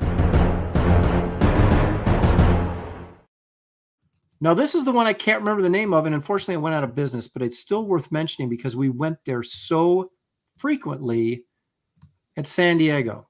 Okay, so a couple blocks on the left-hand side into the gas lamp district in San Diego, there was this little restaurant. It was a 2-story, okay? And on the bottom level, it had a bar in there, a very old bar, and then tables, kind of like a long booth, on one wall. And then they'd have little tables set up so that you'd have a booth side and a chair side. And we went in there during the day and you could get like hamburgers, right? Because the restaurant upstairs wasn't open yet. And oh my gosh, was the best hamburger I had in my life. I think I had like a fried egg on there and throw some blue cheese on there. And, it was this massive burger, right? And again, you're sort of like, wow, these are, and I think probably the last time I went to burger was 13, $15, right? So I'm, you know, but then it shows up and you're like, I'm in heaven. This is incredible. Okay. But then at night, it turns into, you know, they don't really have food downstairs. It turns into just basically a bar atmosphere. But then you go up the steps and upstairs is this Italian restaurant. Okay. And so we would go up there at night after San Diego and usually get seated pretty quickly. Now, again, this was 10 years ago. And I don't think you can go any place in San Diego, even on a Wednesday night, and get seated pretty quick without a reservation. Yeah, it's crazy. But we were able to usually just walk in. Wow. It was actually just down from Dick's Last Resort. Last Resort, sure. Which is now gone as well. You know what? Because that's gone, I wondered if the one in Dallas was still there. I used to like to go over there in Dallas. It was a lot of fun. But I only ate at the one in San Diego a couple of times. Well, this place was like, they had like a little headshot of kind of a mobster guy. So it was like Nick's or Vinny's or Vic's or something like that. Al's?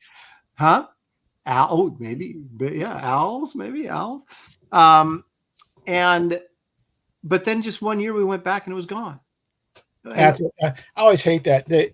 I've got one in San Diego that's gone, and it was nothing fancy, but it was always our first convention meal for my crew and me every year at the old Horton Plaza shopping center, which for people who did not ever experience it was a mall designed by M.C. Escher and Dr. Seuss.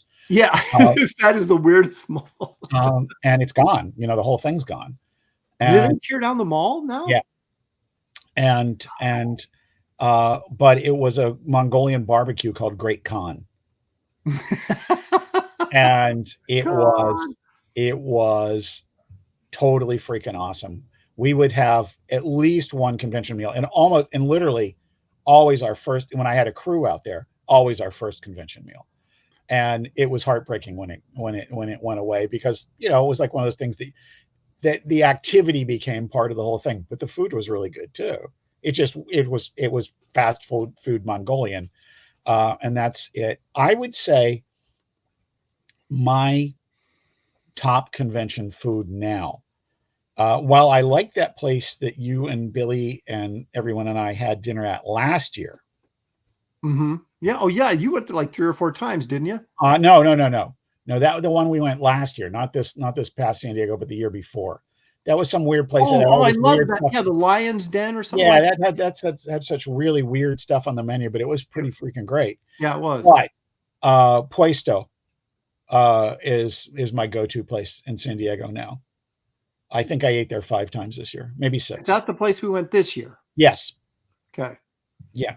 The one that gave me the snob look when I tried to order a regular beer, and they were like, "We make our own IPs here." Yeah, they did sort of have that attitude, didn't they? When they said that, snobby with me. I didn't get any of that when I sat at the bar by myself, but that was definitely in the case for what you got. Yeah, I saw that happen. We used to go to that Chinese restaurant at the top of Horton Plaza. Yeah, absolutely. That was Billy's traditional end of convention place. Yeah, that's where we went on Saturday nights for like the Benefest, you know, Scott Benefill night. Yeah. We called it the Malibu night, and then that went away. And then one year, San Diego always seems to occur on Shelley's birthday, which is July 20th for anybody that wants to send her a present. So we were usually at the convention, and it was her birthday. So I would try. Back in the old days when it was easier to pull this stuff off because there wasn't a million people there. There was only 60,000 people or whatever. And, try to get a cake delivered to the restaurant for her birthday. Then we'd go to the restaurant. And then, of course, they'd bring the cake out, right? Well, I don't know if you remember or not, but there was next to the Chinese restaurant, as you're facing the Chinese restaurant to the left, there was like something like the California winery type thing. And there was like, they had bottles of wine on the wall, but it was a restaurant. It wasn't very big. It was long and narrow. Yes. And we went in there one time, and it was the Malibu night. And it was before it had gotten too big. There was maybe 12 of us. And so we had Shelley's birthday there, and they had I had a cake delivered there, and it was waiting. And then, but it was so funny because somebody brought Dave Stevens, right? And so here we are at Shelley's birthday party, and there's Dave. You know, it was like, and I didn't really know him at the time. I got to know him a little bit better later on, but we were all just sort of like geeking out, going, "What? Dave Stevens, is it?" So I have one. Listen, I met Dave a few times, but I've only got one real Dave Stevens story. We were at the American Association of Comic Book Collectors dinner for the 50th anniversary of the EC New Trend. Wait a minute, time out. There's an is there still, does this thing still exist? It doesn't still exist. Oh, it doesn't. And it was a bunch of guys, and listen, man, they put on some great dinners, but this was the tops. Virtually all the surviving EC guys were there then. Oh my God. And I would love to go to that. And okay, the night before, Will Elder had gotten the first award of his career, which is that's amazing. That's a historic wrong right there. Yeah. Okay. So I'm standing right behind Dave, waiting to get Will Elder's autograph. And Will Elder says to him, and Dave said something very gracious to him, and Will Elder says, "Oh, what do you do?" And the thing that I love when people tell you about themselves without telling you about themselves. You have to listen. You know what Dave Stevens said when Will Elder says to him, what do you do?" He goes, "Oh, I'm an artist too." I'm the creator of the Rocketeer. Oh, I'm an artist. I did the Rocketeer, blah, blah, blah, blah, blah. Oh, I'm an artist too. I'm really glad you're here. That's incredible. That told me so much about Dave Stevens and I didn't know him well. You know, many people knew him better than I did. But I was such a fan of his work, and for him to be that kind of quality person, I get a little teary thinking about it. Yeah, he was extremely extremely nice and gracious. You know? Really good guy.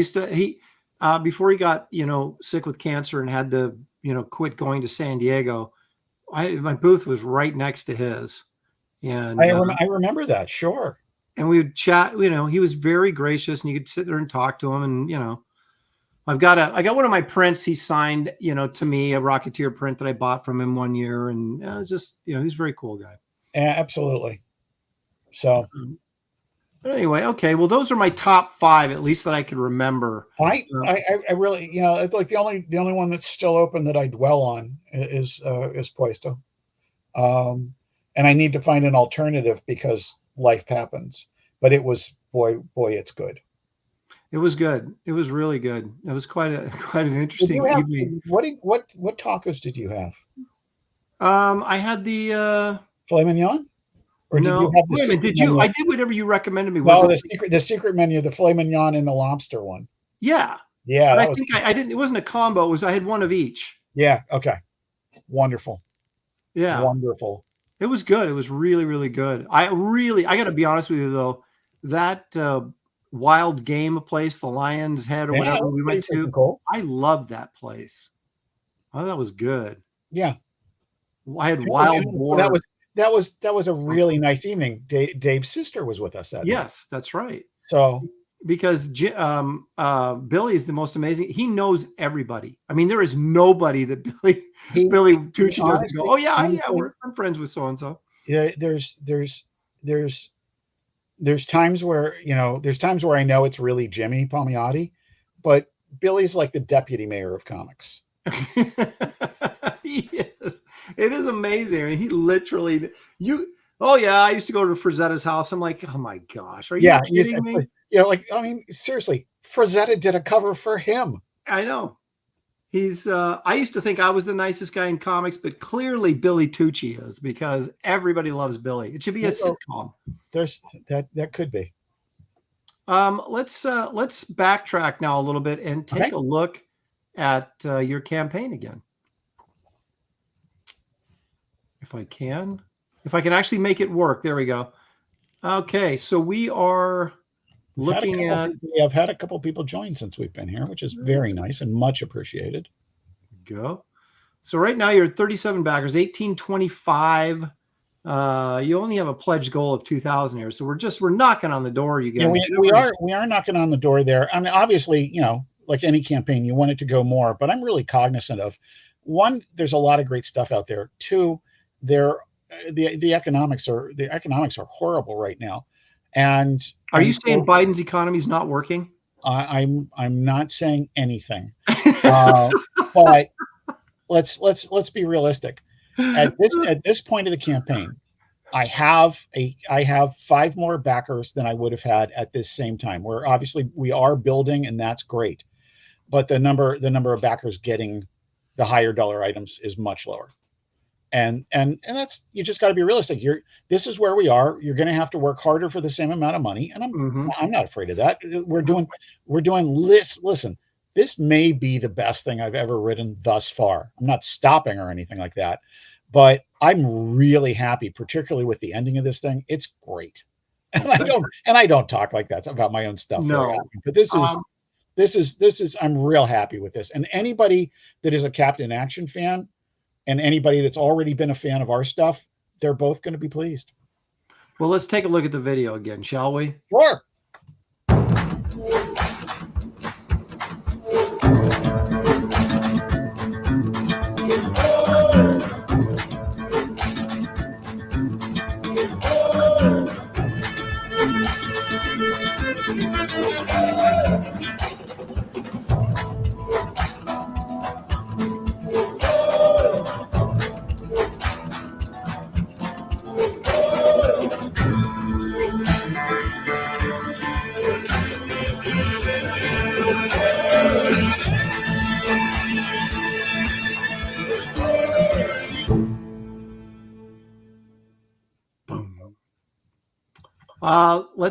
Let's go ahead and do a rundown here of your campaign real quickly here for Sure. those people that are joining us late. The wraparound cover is cover A. It is Brennan Bryan frame, colored by Hi-Fi's Brian Miller, and it's a really, really great piece.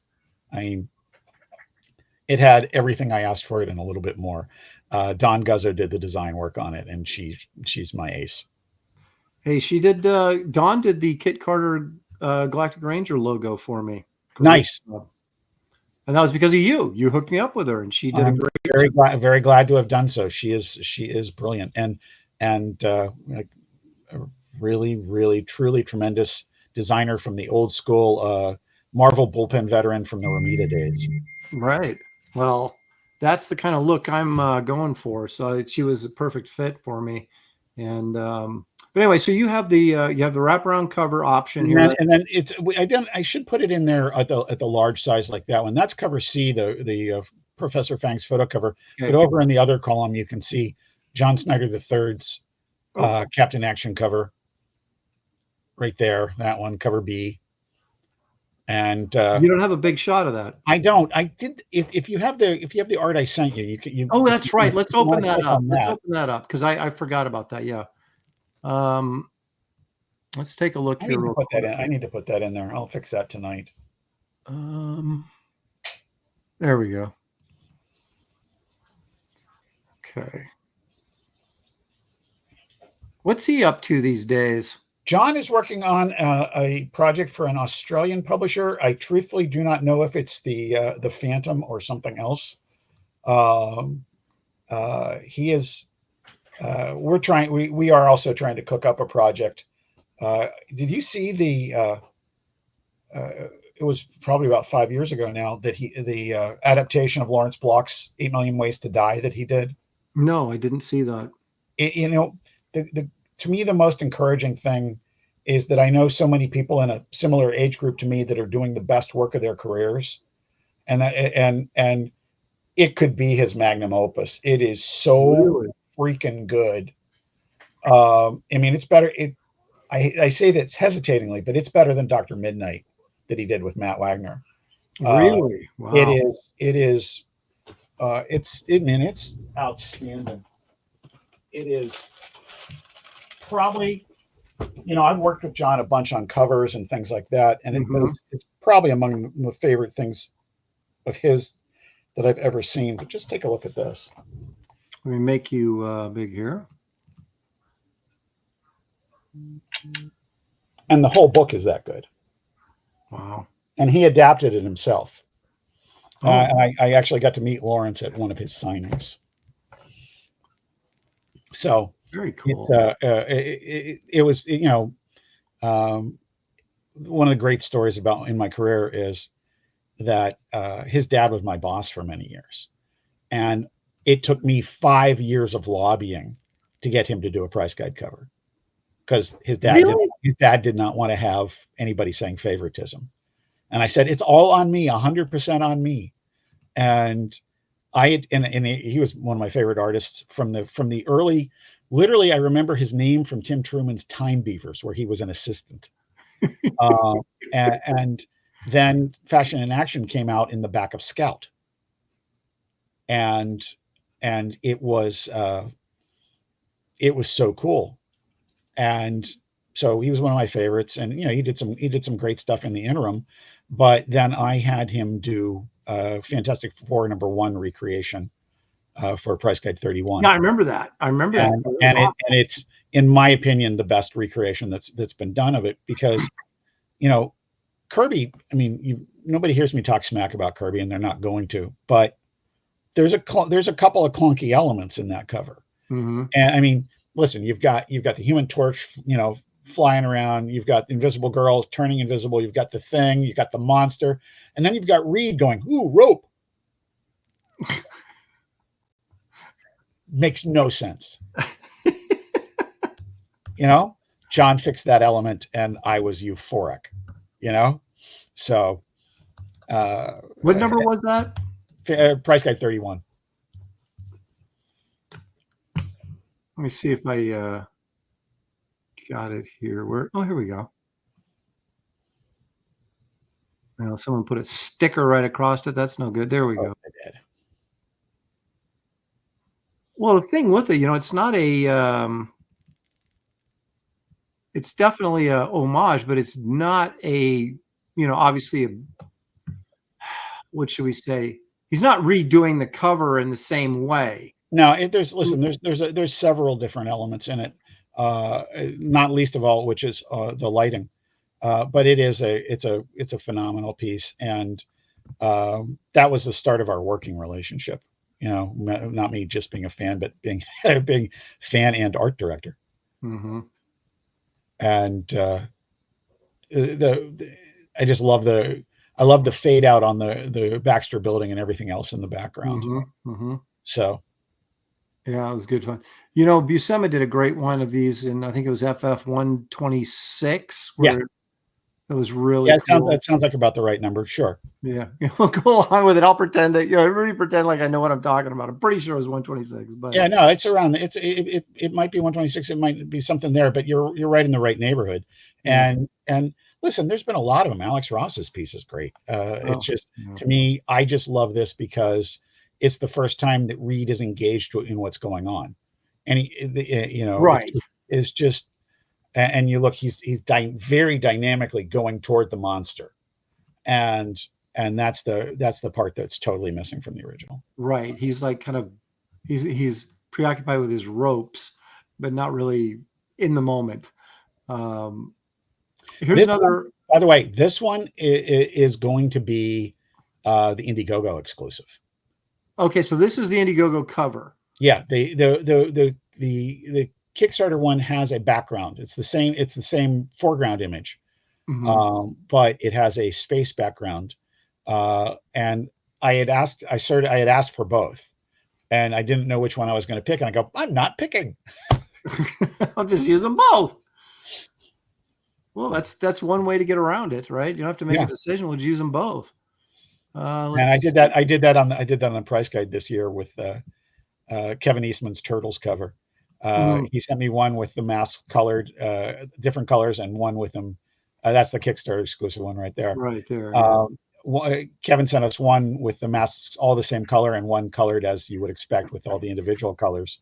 And we made the one with all the red masks exclusive for the advisors.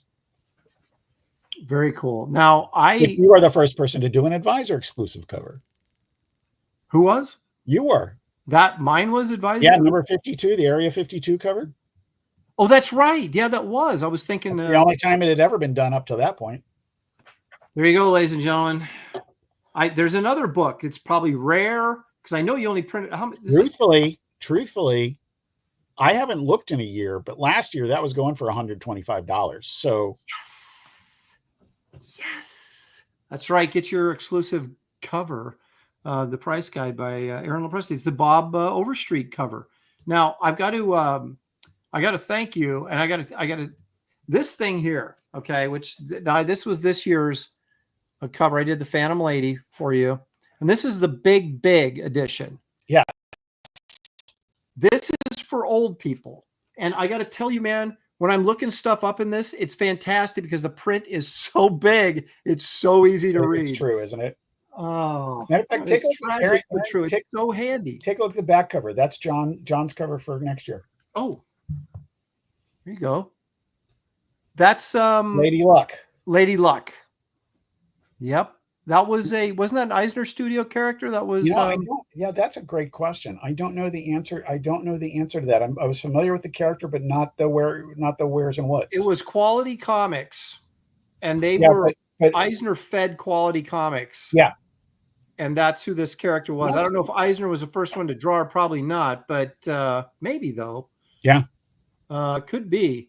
Because he was in there with Midnight, which was basically the Spirit, and then the Spirit, I think Eisner took the Spirit for himself, and so Quality was like, well, then they made a character called Midnight that looked exactly like the Spirit. Yeah. But you had some great Reed Crandall art in those books. Oh yeah, and Reed Crandall indeed, man. Yeah, so I have a couple. I got one really nice Reed Crandall cover from, I don't want to say it's Midnight Smash Comics number 34, which featured Midnight. Nice. And a couple of Dollmans by Reed Crandall. I had a request for to do Quality in our next Universes book, which will be a couple of years out, but already. That's kind of the challenge. Speaking of the price guide, is rights are becoming more and more difficult for you guys to like do a Captain America cover or a Batman cover, right? It's becoming more of a hassle. So you're trying to get more. I'll answer this as directly as possible. Okay. I've got at present a really good working relationship with Marvel. They won't let me do Ultraverse figures, which is just wrong. But otherwise they've been they approve more than they shoot down, and it's a good working relationship. And that right now I don't have an approval person at DC. It's been a little bit frustrating because I've wanted to have Graham do Bane for about 2 years. Yeah. And the turnover at DC has been unfortunate. They did just reach out to us for permission to use a couple of Overstreet's fan covers for their amalgam omnibus editions. So I'm hoping that person will become a contact for me for approvals, and that would be a really great thing. I kind of feel like I shouldn't have said anything like that. I didn't want to open up a can of worms. No. It's just ruining. It's just, listen, these things come and go. I've been doing this a long time. Yeah. And for years I had the best approval person at DC, which was Adam Phillips. And it was just, Adam was just a piece of cake to work with. He valued the guide. He knew how to work us through the system at DC, gave us advice of what to avoid, perils and pitfalls there. I also, for years, had an inside help from Mark Chiarello, and Mark would tell me, not only did a great cover himself for number 40, yes, but give me guidance on how to work with some of the people. He might whisper to me that so-and-so's getting a hard time from DC artists, let him do what he wants. Or here's what you have to say in terms of lead time. Or, let me talk to them about this idea I have. I know he and JG Jones traded ideas on both of their covers. JG did 44, which was a Leyendecker inspired Batman. Yeah, I remember that. That was really cool. And it was really funny. I got the email from JG, and he says in the email, it said, "Yeah, I hope you don't mind. I went on a sort of Leyendecker inspiration." And I said, approved, and then I clicked it open. Yeah. I don't care. Right? It's going to be great. I can't wait. Yeah. And so really for the next 9 years after number 40, Mark had a finger or a thumb in at least one cover a year because he was so gracious with his time and advice. Yeah, well, it's amazing how much change has occurred in the industry just in the last 5 years. The last 5 years is wrenching. So back to your question, I have skewed a little bit more toward having some public domain characters, not to the exclusion of Marvel or DC or anything like that, but this is the second of the stretch. No, actually third. This is the second trading card for the stretch goals. Okay. So the first one was Captain Action. Yeah, that you see in the campaign itself. Right, and this will be the second stretch goal. Yeah, this is the Capone sort of clan.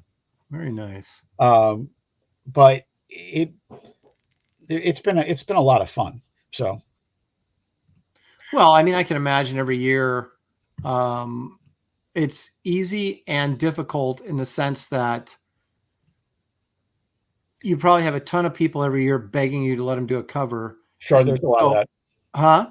There's a lot of that. And then, but you've got your pick of the litter at the same time, right? But then you got to decide who you're gonna, be able to use and who you can't, or whatever. And what's funny is, I think we've talked about this before. I am a default Marvel kid. I became a Batman fan and New Teen Titans and things like that. Things like Nathaniel Dusk, Private Investigator, all sorts of great DC historical stuff.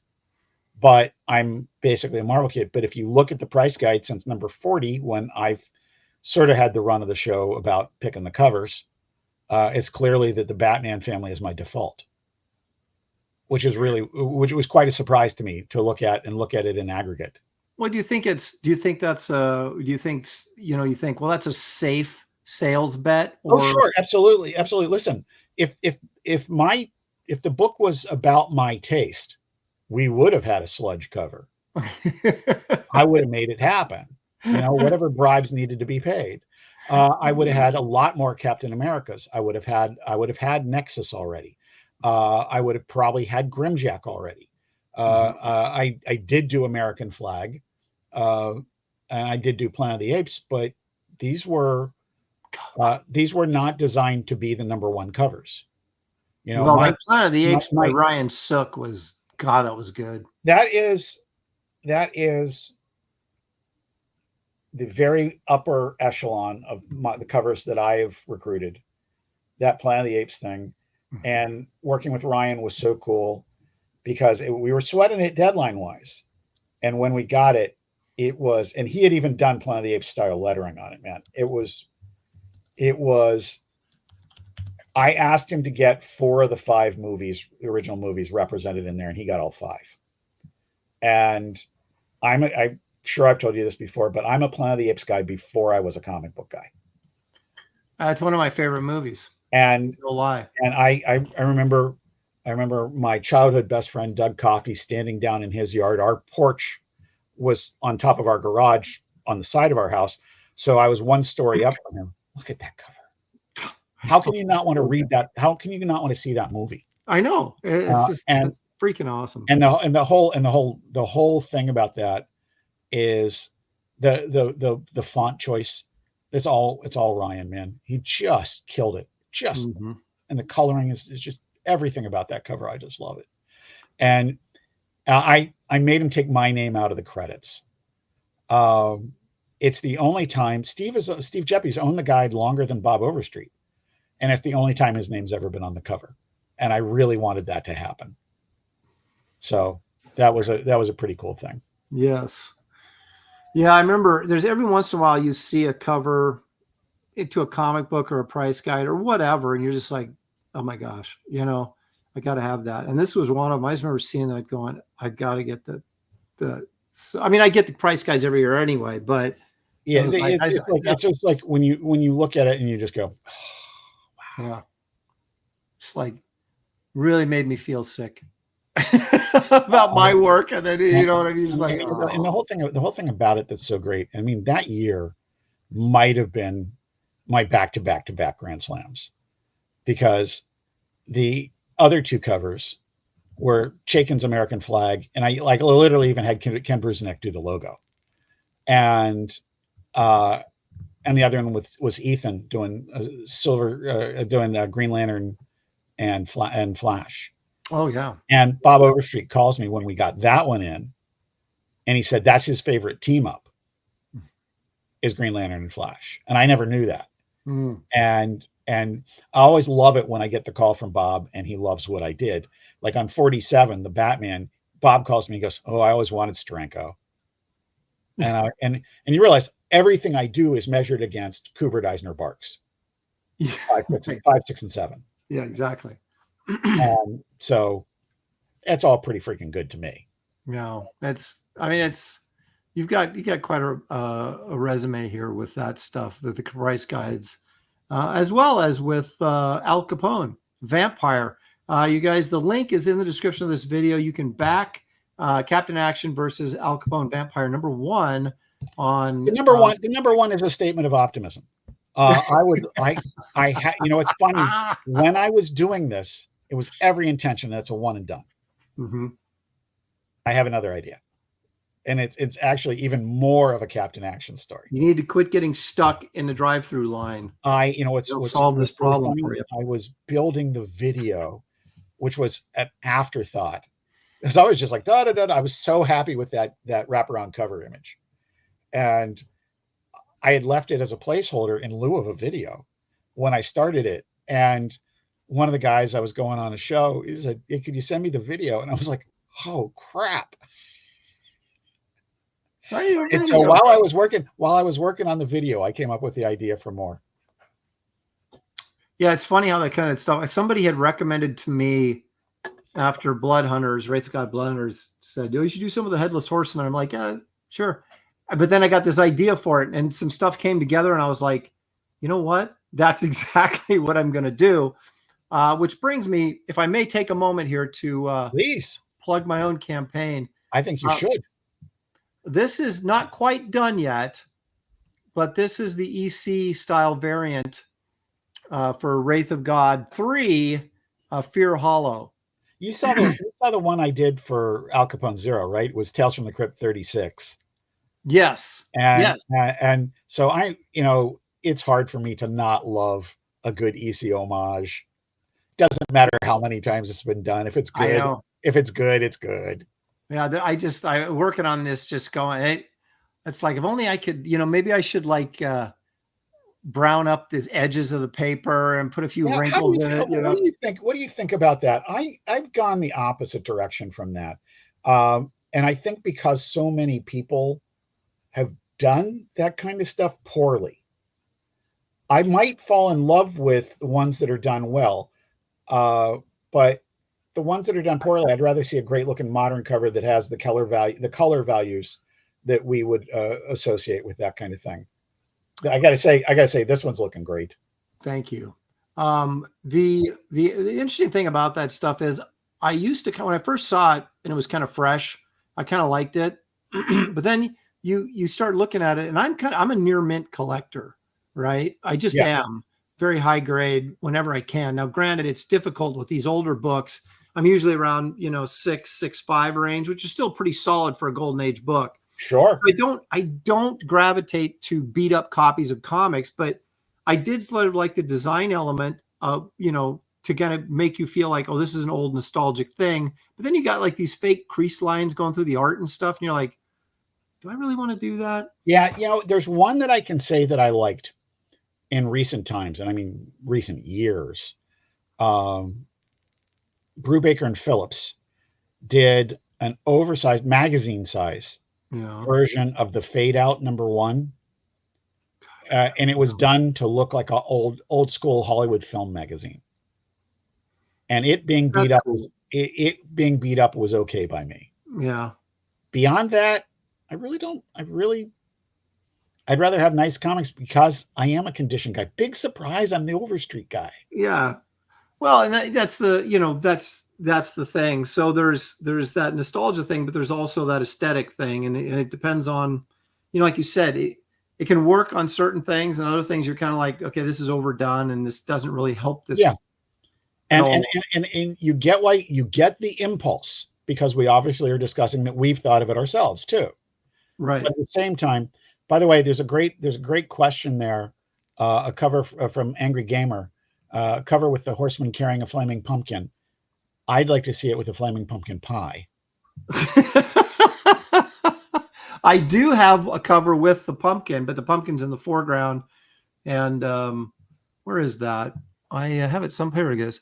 So I've got two of the this one's almost, once I finish the little heads in the circle, this will be pretty much done. This main image is done. But here's that's going to be cover B. I think cover A is here. Boom, there it is. Nice. So I have very kind of Lord Pumpkin-y pumpkin head. I was literally just about to say Lord Pumpkin, man. So yeah, so there's going to be 4 cover options. One of them is a painted cover by a guest artist that I haven't shown yet. The other 3 will be by me. Best villain to come out of the Ultraverse. Oh yeah, by a mile. But buried in obscurity, unfortunately, in the vaults of Marvel right now. Yeah. Still. At any rate. Yes. But anyway, so what you'll find is in the description of this video, the early sign up for Wraith of God 3 is open on Indiegogo right now. So get in there, sign up. You'll get a free exclusive limited edition trading card for signing up early and ordering. That's the only way you can get the card for free. So just sign up, put your email address in there, and then you're on the mailing list and you're covered. So like I said, you'll find the link in the description along with a link for JC's Captain Action versus Al Capone Vampire #1. We just looked at the campaign. We'll check it out again before we head out the door. But now, my friend, it's time to take a look at some of the odd things in our universe. And it's getting harder and harder to find material for this segment because I've used it all up, and no one's creating good content for me to steal. But let's give it a shot anyway.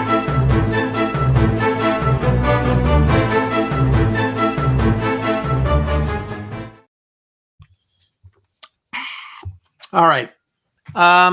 What do I have here? I know I've asked you this before on the show, but you have any feelings about, Bigfoot or cryptids in general, or? Listen, I have zero trouble believing that there's things that we don't know about, and that we can't prove. There's just there's too much science that shows us periodically animals that are supposed to be dead, all that kind of stuff like that. When it comes to like something like Bigfoot or Sasquatch specifically, no, I don't have a feeling. I tend to think no, but remaining open to it. Yeah, I mean, I'm wishful thinking, but I also kind of think if we're going to find stuff that's weird, it's going to be at the bottom of the ocean, not in the woods in Oregon. And that stuff happens on a regular basis. That's what keeps me open-minded about stuff. Well, here's a little Bora Bora sea monster. Tell me what you think of this here. It takes a second to get going because we're in the dark section here. And then allegedly Bora Bora. Oh, here we come. Be looking up here. There he goes. All right, look at that. What is that thing swimming by? Is it fake or is there something gigantic down there? Well, I have no trouble believing that there's stuff that we haven't seen because we keep on finding it for real. So is this one of them? I don't know. But they found some fish that was supposed to be dead last week. Oh, really? So, yeah. Well, I know when they found the coelacanth, how, that was such a major discovery. That was supposed to be dead 40,000 years ago or 40 million years ago or whatever. Yeah. And you're like, I just caught one. I was trout fishing. It's so hard anymore to tell if any of this stuff is even legit, but it's kind of fun. I mean, it could be fake. It could be a whale. It could be, who knows what it could be. Yeah. We looked at a while ago. We looked at some decent videos of alleged megalodon sightings where you get a fin or something swimming by a camera at the bottom of some drilling rig or something, and very, very entertaining. I'm truly cynical and skeptical of everything, but like this video, for example. Tell me what you think of this. Okay, so they're saying this is a possible dogman sighting in Woodstock, Georgia. Okay. Now, the dogman I thought was Wisconsin, Michigan area, but apparently maybe we'll see him in Woodstock, Georgia. Let's see. The dog is barking. He's saying, it's kind of like Lassie, Jimmy fell down the well, he's trying to get your attention. So we follow the dog. Of course, I'll turn the sound off so I don't get dinged here. But so the dog is, getting the master to follow him. See, bark, bark here, follow, follow. And then takes a left turn where the guy keeps going straight. And then right there. Yeah. So basically he goes past where his dog was barking, which doesn't make any sense to begin with. And then has his friend run out from behind a tree. Or maybe if this is that looks like it could be a video edition. Yeah. Because it's you see the blur by the leaves. Yeah. Yeah. But here's my bigger problem with this, JC. Why is this a dog man? Why isn't this Bigfoot? What did we see in this blurry video that made us think, oh, that's the dog man, not Bigfoot? Well, maybe he's a young adult comic novel reader. Or the dog called him, so therefore the dog would only come and get him. Yeah, the dog man. Yeah, no idea. Because the internet is rife with good punctuation and capitalization. So who knows what the person really meant? Well, I'm, in my cryptid class, I'm giving this really kind of a C-. I mean, they turned in the project, but I don't see a great deal of effort put into this. This is just one of those things where I'm big on commas. Fail. Sorry. Yeah. I am now that cranky old teacher. That's right. That's an F. You got to do better. So anyway, punctuation is our friend. Yep, I agree. Yeah, so, but like I said, there's no question that this is fake. The question is, how do we determine if it's a dog man or Bigfoot? And that is probably a deeper question that maybe we'll never get answered. There's probably a great deal of psychological insight into the poster. I think you're right. Now this is creepy, but a cynic I am. I'm not necessarily sold that it's real, but this isn't bad, I don't think. But you tell me, maybe you'll feel differently. I don't know if we're in Chernobyl or where this is, but this place is creepy enough without anything being inside. Yes.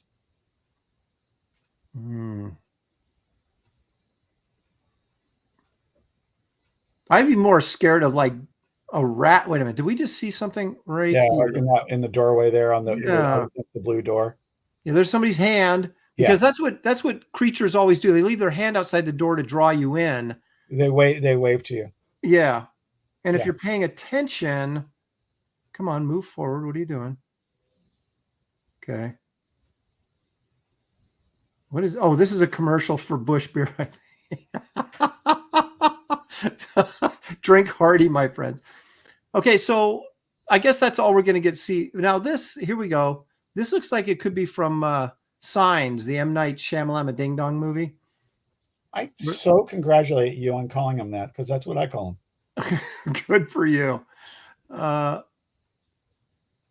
that just makes me all sorts of happy, Aaron. It's like way more important than these videos. He's earned that name. See, look at this sort of, again, it's a sock puppet. Yeah, I mean, come on. Why does he comes out here, he looks, and then he goes back. Comes here, looks.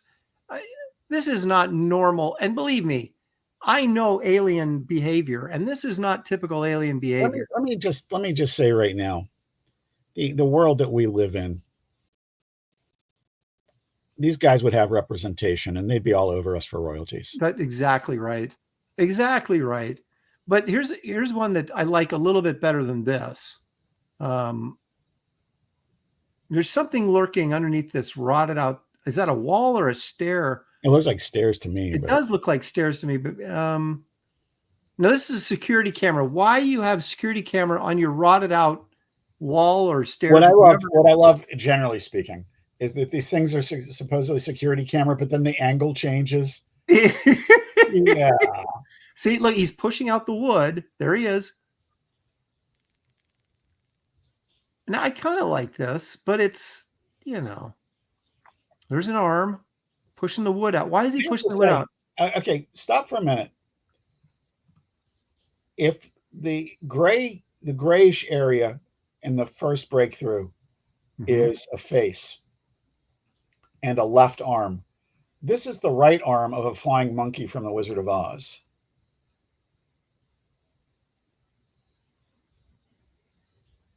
Where's that? So arm? listen, it's got the creepy factor. I'll give it that. That's about all I'll give it. Yeah. Where's the there? No, that's the wood. Where's his arm? Yeah, right there. Yeah. That skinny little. Is this advanced puppetry? Is this just some Photoshop? Yeah, Citizen Ronan, of course, pointing out that he's pushing the wood out and looking right at the camera because that's what they would do. Yes. Wizard Sleeves, of course, saying Aaron has been abducted. He knows aliens. Oh, I know aliens. Paul Taylor, though, is a biologist, and he says that's typical alien behavior that we're witnessing. Here's what I would say. You've worked in comics long enough. You're certified for this. Look it. When I found out what a cryptozoologist was, I said, oh, okay, so then I'm a cryptozoologist. So it's anybody who studies this kind of stuff. And since it's all fake, I'm an expert because that's all I do is make up stuff like this all day long. Yeah. Yeah. I don't have the videos though. But I think I'm a cryptozoologist I could teach it, I think. I think you could. All right. So now what do you think of this? You may have seen this. This has been around the another beer commercial. Spaceman. Oh, Aaron's certified. All right. You better believe it. This has been around the interwebs. I have an explanation for what I think this is. Of course, talking about this guy right here. Is it Santa? Underwater Santa. That looks like one of those big, what are those things called? There's a name for these. There's a Japanese name for these things. I don't know. All I'm seeing is you watching it. Oh, thank you. Sometimes he gets so excited I forget to share. Sharing is caring. It is. It is. And I guess I don't care about my audience. Let's share here. Here we go. Yeah. So it's Underwater Santa Claus. So let's watch right here. As the camera slowly moves in to reveal what appears to be some sort of weird looking creature, but my guess is it's a rock with a couple of well-positioned highlights or shellfish or something. I'm not. Yeah, I buy that. Listen, it has a great look. Like a couple of these things we've looked at, it's got a great look. Mm-hmm. About as far as I'll go. But like I said earlier, the ones I don't have much trouble believing is that there's creatures under the sea that we haven't seen, or that are supposed to be extinct, or whatever. See, this goes right into the face of Jesus on some wall in Brazil, I think. Okay. But I do like the way this looks, but the fact that it's not moving at all makes me think this is just a couple of it's just an optical illusion. Yes. But I do like it. I'm with you. It almost looks like it could be a Kirby character from one of those Tales of Suspense or old Journey into Mysteries. It does. It looks like that a lot. Yeah. See, you could almost, there's like a mouth here, it could be, and of course your eyes are here. If we could have got some movement out of it. Or weirdly a Keith Giffen character. Yes, yes. Of course, Giffen has a lot of Kirby influence. Oh yeah, absolutely. So that fits right in there. If I could have got a little bit of movement here, I'd really. Oh, this would be a different discussion. Yes. But sadly, I'm going to stay cynical. This is where Thor through it. Listen, I got to say, I don't think you're cynical. And I don't, because I don't think I am. I am wide open to something convincing me. I'm very open to it. And I'm just not going to pretend when it doesn't happen.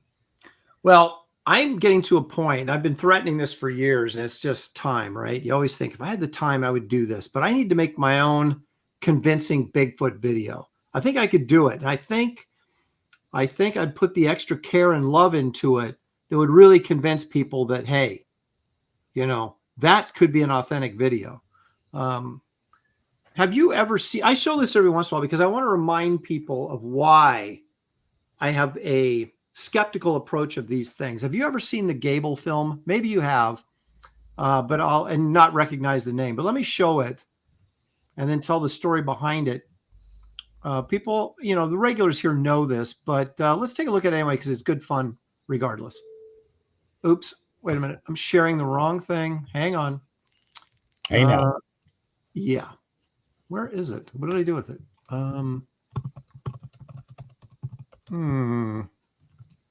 Okay. Here we go. That's what I want right there. Okay, here we go. So this is called the Gable film, right? So you've got this basically. Where did that name come from? It's the guy who made it. It's last name, I believe. Wow. Okay. So the guy's running. You see some teeth here in a second. Right there. You get kind of the teeth in the mouth of the thing right there. Mm-hmm. Okay. So let's backtrack a little bit here. So it's apparently some sort of weird dog man creature. This is all we get. Then whoever's filming turns the camera, runs away, but then gets caught and allegedly killed by this creature. Okay. You don't think, I mean, listen, from size of it now, I get it that it's rearing up somewhat. But yes. You don't think it's a boar? Well, here's the thing. The guy, about a year after he posted this, and everybody was like, oh my gosh, this is the best definitive whatever. And I look at it and I go, what? But anyway, it just goes to show you what people are willing to believe. So the guy comes out a year later and he basically had a ghillie suit on, you know, hunting, you know, those little, they're like fishing net with like, yeah, I know you're sure. So, yeah. Okay. You know what one is. Okay. The guy literally had a ghillie suit on, was down on all fours, running like a dog. And the guy that was filming it, it was on video, right? It looks like it's on Super 8, but it was on video and it was very steady cam. Everything, it was well focused and you could tell it was fake, just like that. So then what he did was he took the film and put it into a program, shook the camera in the program and fuzzied it up to make it look like a super old Super 8 film, and then put it out there and everybody believed it, right? And I still see people posting this film on their, you know, cryptid accounts on YouTube and stuff, talking about how this is one of the best examples of, and it couldn't be a human being because of the way the legs are moving and blah, blah, blah. And it is a human being. That's great. That's great. Right. The reason I was asking about the name of the video is my scoutmaster in Cub Scouts was Maury Gable. And Maury, what's Maury up to these days? Well, I don't know if Maury's still alive. I mean, he's my parents' age, so I don't know. Okay. Son of Maury. But do you remember the old commercials? Merrill Lynch's Bullish on America and the bull walking around down on Rural Street. He did those. He made those? Yeah. Oh, that's cool. Yeah. Wow. So, well, I wonder, maybe it's his son carrying on the tradition. So that's it. I don't know the answer. That's interesting. But yeah, so that's a perfect example. And that's why people say when they see the Patterson Gimlin film, you know, the Bigfoot film from 1969, oh, that can't be a human. His arms are too long. Look at the way he's walking, blah, blah, blah. And I go, yeah, it could be a human in a suit. And they fuzzied it up. And now you. Yeah, listen, I have zero trouble with any cynical stuff about that. And not, you know, okay, you take this thing and you say, I want, you know, X-Files, I want to believe. Mm-hmm. And I want to believe should not mean that you've thrown out your common sense. Right.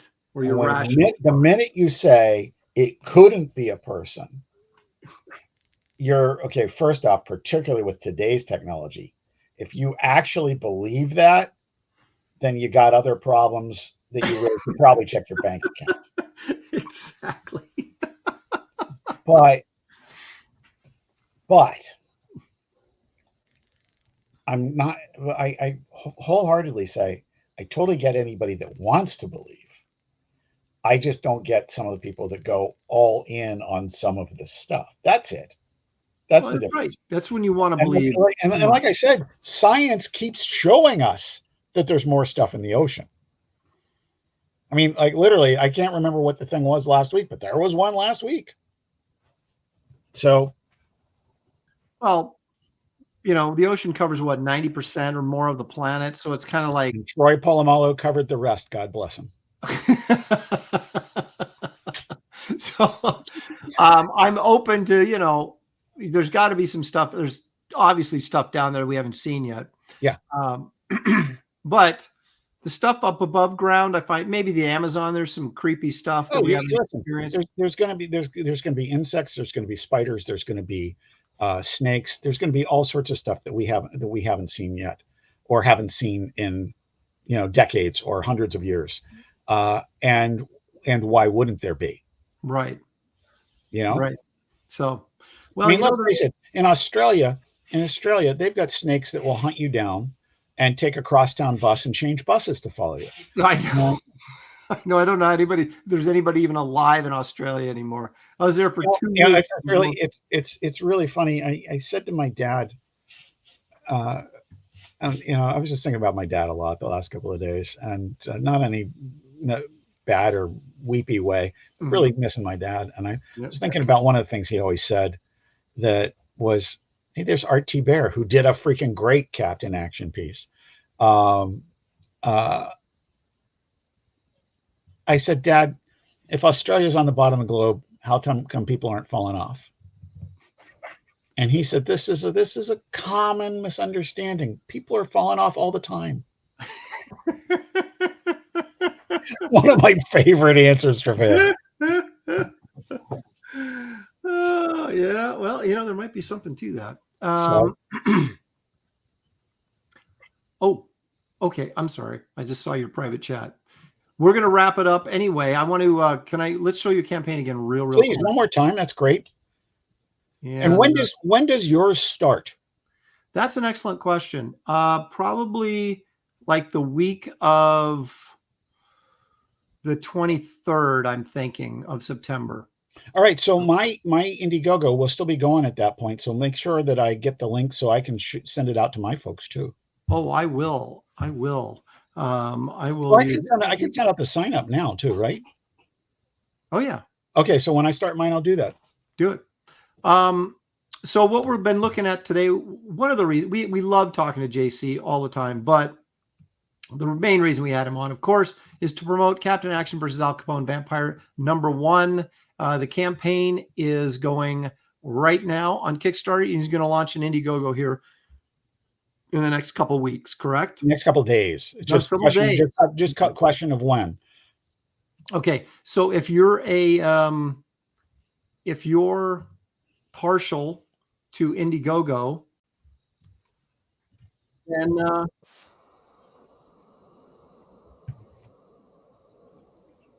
you'll have an opportunity to back it on Indiegogo as well. Did I do the silent version or the sound version? You did the silent version, but that's okay. Well, look at the nice picture. And very happy. Got some great covers. The interior art, the guys are doing the seriously best work of their career, and I've worked with them for a long time. Matter of fact, the first thing we did was called Antiques. Was a Sunday size comic strip that ran in the Antique Trader, and it was a mystery about the world's greatest pop culture auction. And we've been working together since then, and done, but this is the thing that when you see people doing the best work of their careers, there's a page in here that does not have, when you look at the PDF I sent you, the work in progress PDF, look at page 31. You know, the Capone and Professor Fangs are on there real small. It's not about them, the page, what's going on that page. And it may be one of the best pages they've ever done. It just blows me away. I'm just really, I cannot wait to see it colored.